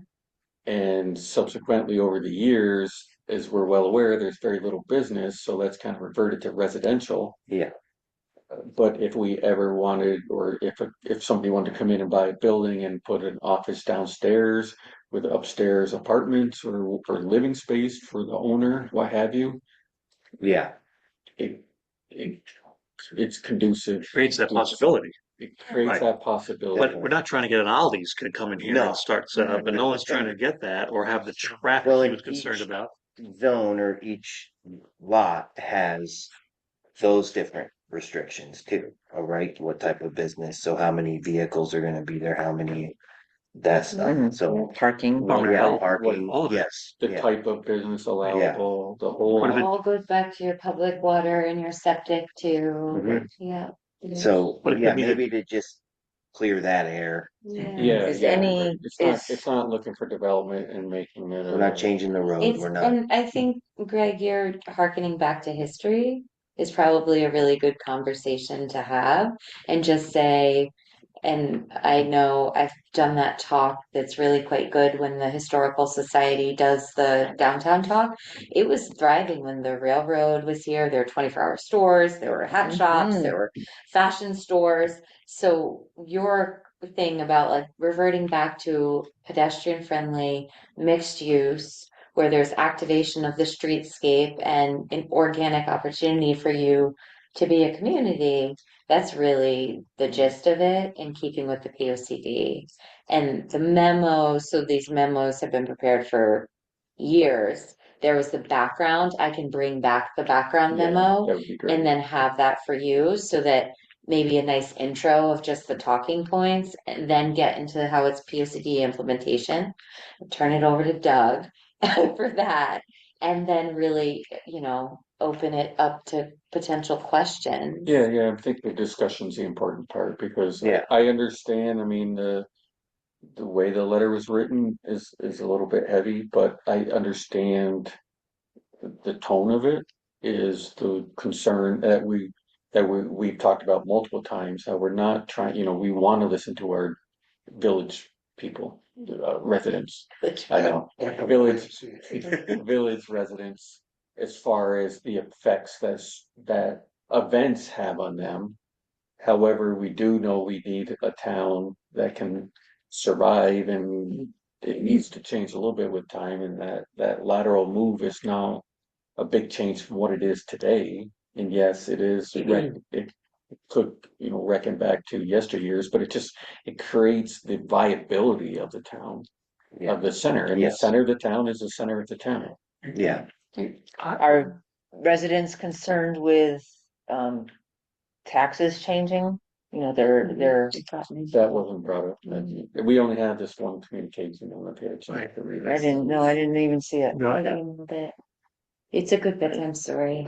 I don't think it's going to jump to being, downtown Great Barrington. It's not gonna, we don't have enough open spaces Mm, to, if we wanted that kind of thing, we're not, we'd have We to don't have the change. We infrastructure. don't have the Number one, we infrastructure, don't have the land, the infrastructure. space, so Nor it's do you more have the about like, parking. if you had What is a doctor or a dentist that wanted to have a little office on the first floor, those things are now Yeah. allowable. And really no impact with complete benefits.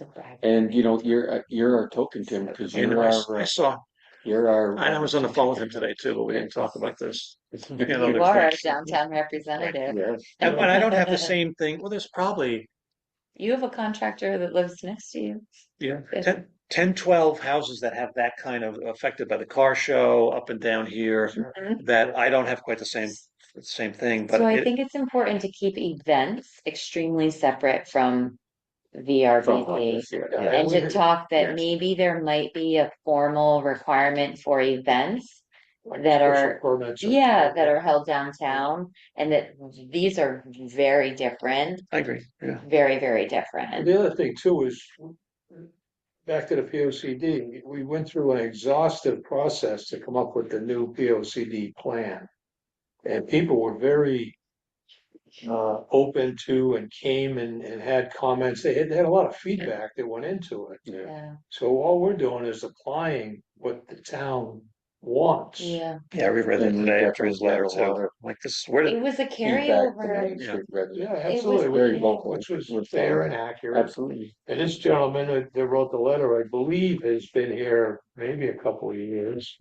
I'm not sure if he. I feel like that original comment were regarding events or whatever Yeah, yeah. concern. The highway. no, there was, no, moving traffic instead of there was a meeting that traffic had coming through here. even maps of stuff showing a road coming through my property from Route 7 down to Railroad, and it made a whole bunch of us go, what? I I don't quite. sort of That kind of was, remember. no, that was the POCD of POCD. 2013. Got it. So So I remember, oh, and I oh. remember reading it when So we we were, just kind of carried it. when we- it was carried through, and people went, no, it didn't get carried forward. It died a slow death with the 2013 plan, Right. because it didn't get picked up again this time around. Yeah, But somewhere Oh. in one of our meetings, and it was, I don't But even, I'm saying, Yeah. that was when we had it might, it's a special meeting that I went to. who did our plan?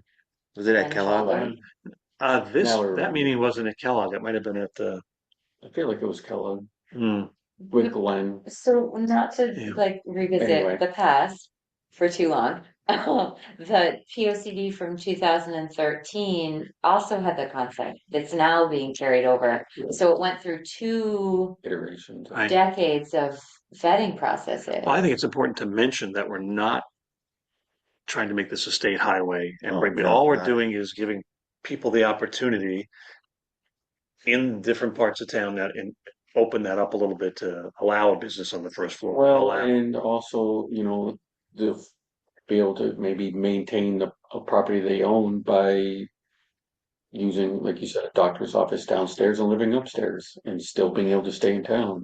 There's a lot of Correct different me if I'm possibilities. wrong. This is a state road.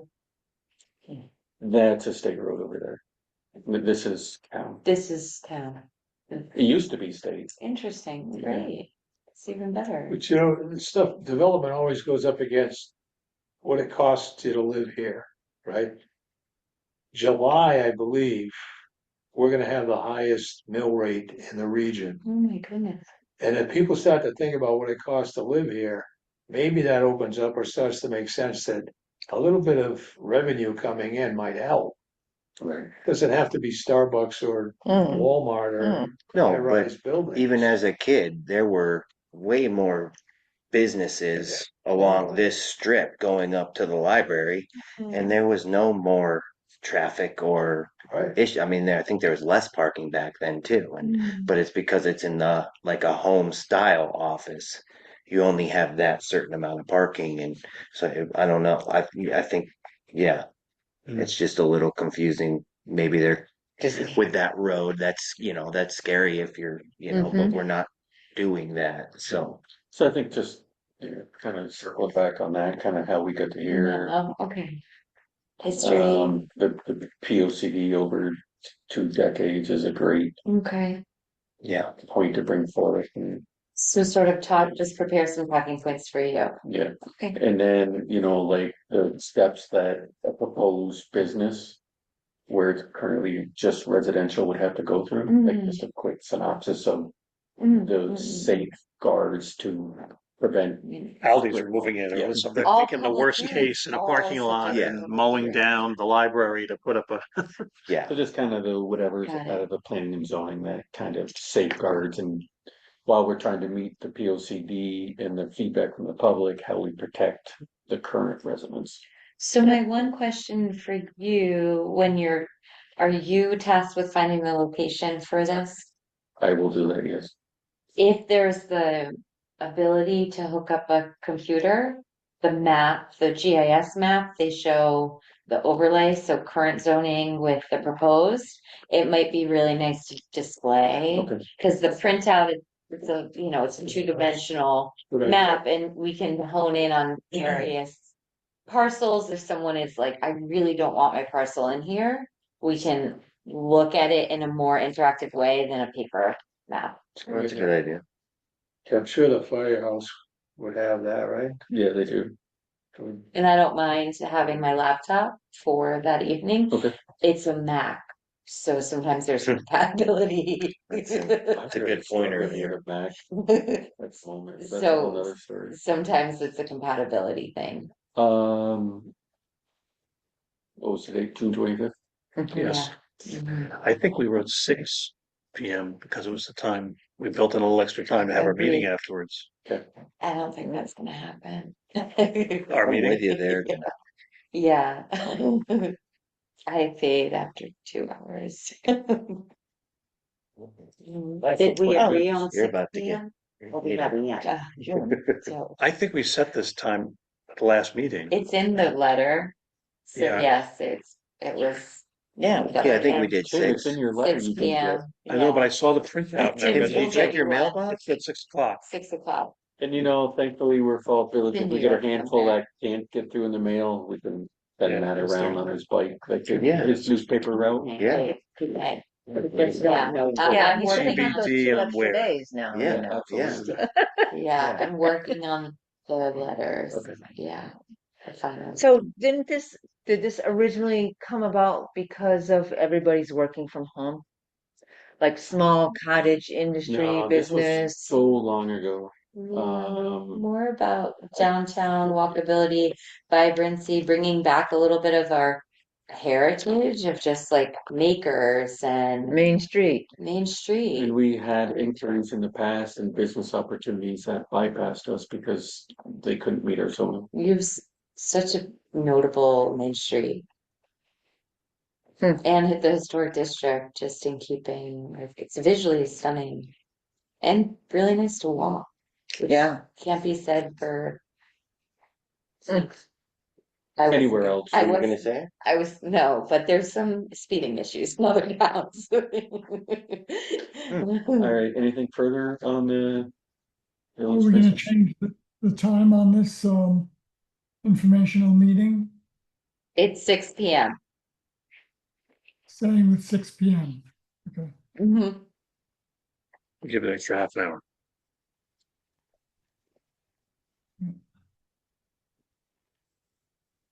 Yeah, me too, actually. I just wait for Janelle to send me an email. And then go, oh yeah, that's. Nervous about the May meeting that's gonna throw me for a loop. Good luck if I'm here. I'm teaching. Okay, I'll put the 14th in there. I gotta put that in right now. Actually, I'll ask on the Monday about the location. Definitely, they would not be here. Yeah. All right, housing priorities. Do we want to, put that on? It's really up to you guys if you wanna focus on the two first things at hand. The next thing we're moving to is accessory dwelling units. We have discussed this before in an effort to simplify and also to adhere to the POCD. I'm recommending that we do away with the need for a special permit and we're just allowing it by zoning permit. There's barriers to putting in an accessory dwelling unit. A big one is cost. The second one is sanitary and septic. And a lot of the regulations that were in place had limits to the size. And it just didn't seem to be in keeping with promoting more housing. Even over 1,500 square feet? That would be a special permit. Why? Yeah. Yeah. Good sized house. Yeah, I mean, it's accessory to To the main house. yeah, so if it's going to exceed your main house, then certainly it wouldn't be accessory. Right. But at this point in time, discerning between a size and then requiring a public hearing, it also seems like a bit like Yeah. a little bit, yeah, just a just the way little it's written. arbitrary. That's the way that it's currently written. Right. Yeah, so that is not my language choice. It's just what's in the regulations. What's being recommended is just to change a chart on page 11. So within permitted accessory uses, accessory apartments are zoning permits in all zone. It's recommended that there's no distinction in the permitting process due to size. It's also recommended that only one is permissible per residential lot, and then all of our standards will be removed. And they're meant to expand housing opportunities and support existing residents' ability to age in place. As we know, accessory apartments do not always turn into long-term rentals or long-term dwelling units, but certainly it's a simple way to promote more housing and more flexibility for aging in place.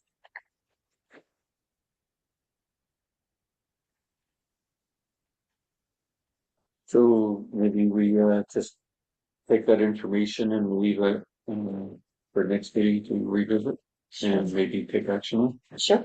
Unless people want to take action tonight, I mean, it's pretty straightforward. Yeah, I don't see any issue. Maybe there'd be something, but I don't know. I In feel my like day, I they- went over it pretty good. I don't think that I'm gonna want to change, but. No. Mother-daughter. I'm sure Mother people and have mother-in-law's apartment.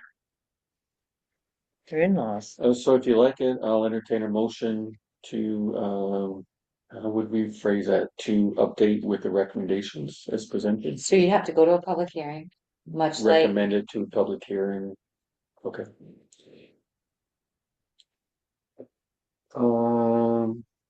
Probably don't want, yeah, we don't want to go that quick. We don't want to go with this, the I was 13th. gonna I'm say, okay you're with thinking that. the 14th? You're okay holding on a little bit? yeah, I'm okay with that. Well, Yes. why So- don't we wait until next meeting then, and then we can set a meeting Okay. from then. Yeah. Why not just do it now so we don't have to talk about the Can we same? set it for Okay, next meeting? okay. Yeah, let's Yeah. set it at our next meeting. Oh, okay, I'm good. So you can set it for May. What, is that what you're saying? You set it for May 28th? Yes, it's at our next meeting. Whatever our next meeting. Yes. Yeah, We'll have a- I'm thinking June 25th, but that's, so May 28th. So first we need we need a motion to move What's this to that? town hearing, public hearing. Well, we need to change it. I move to move, Yeah. Update the regulation. update the accessory apartment Regular. regulations to a public hearing on May 28th at 6 p.m.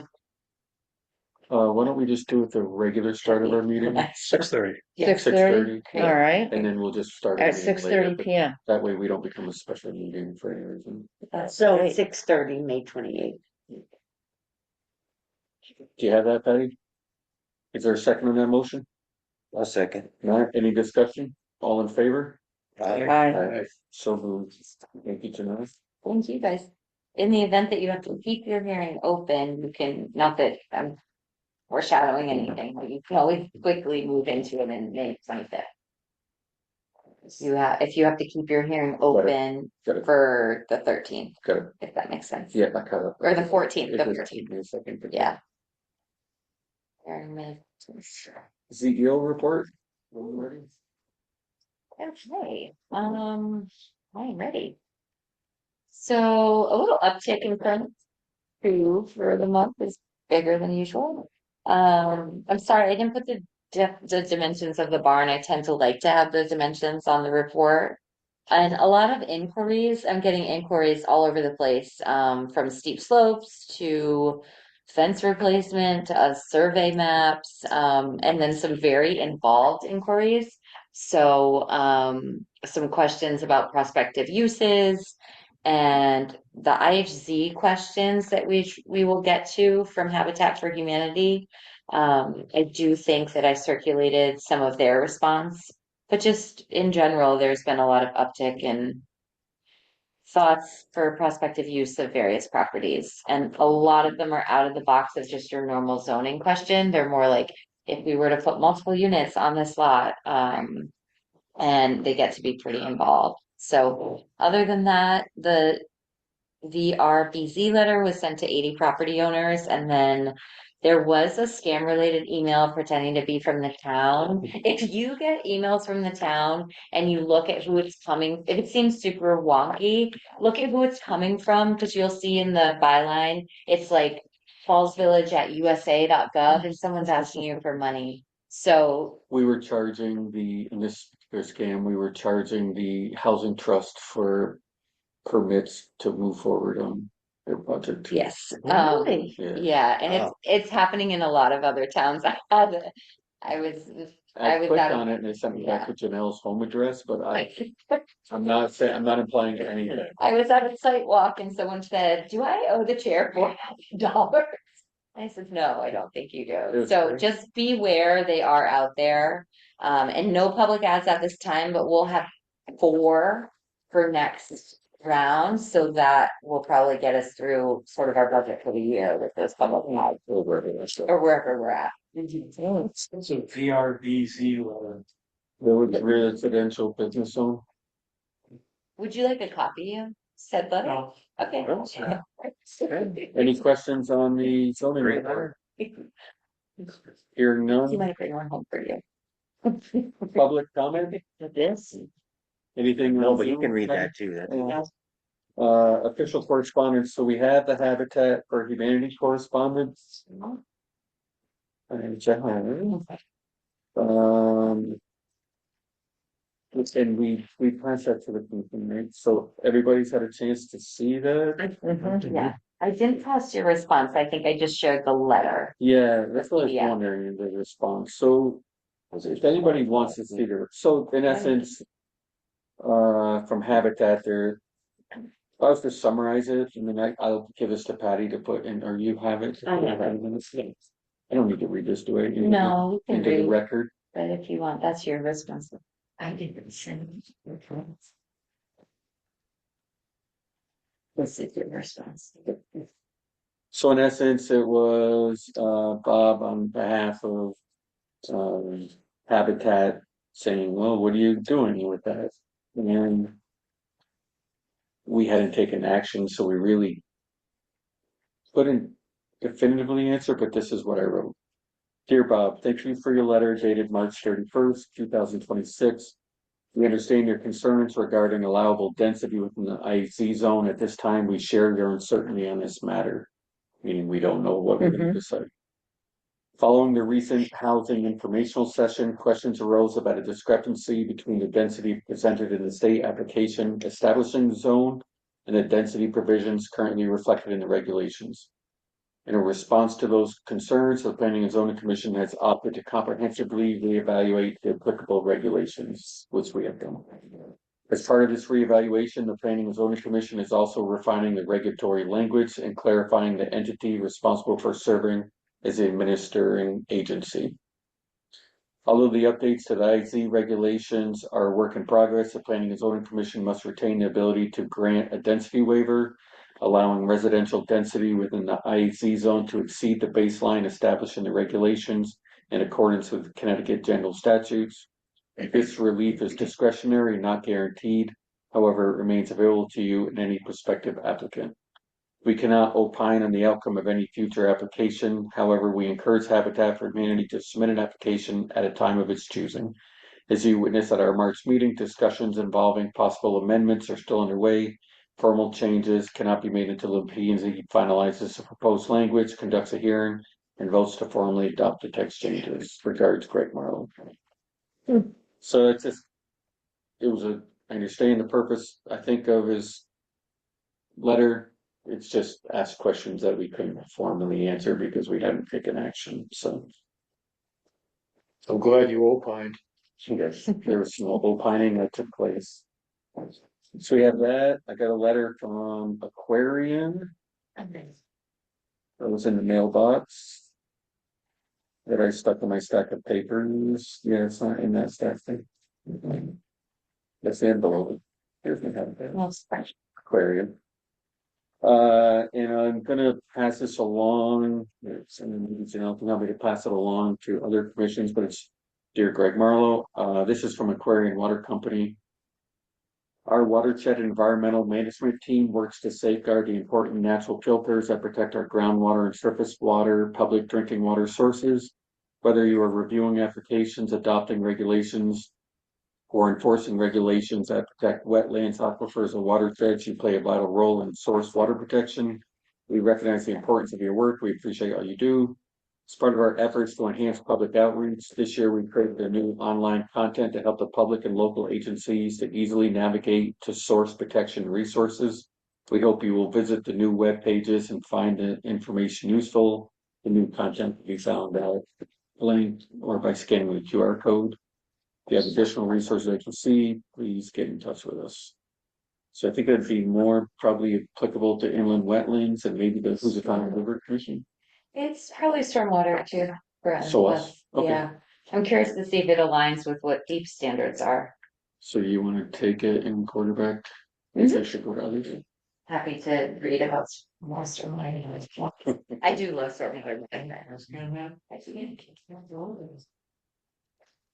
6, 7. Ooh, Yeah. look how technical he is scanning the QR code. Yeah. No pressure. Only the second time I've ever done. this. Nobody's watching. Yeah. The owl's not watching you. Anyone want a cookie? No. All right, come on, sweet.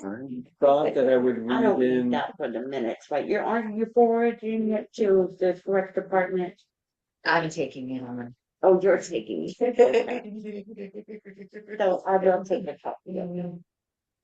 So while that's happening, I'll just read, it was in Janelle's EO report, but, we were reached out by Mark Wazowski, who's one of our new Falls Village commissioners to the Housatonic River Commission. So he introduced himself and,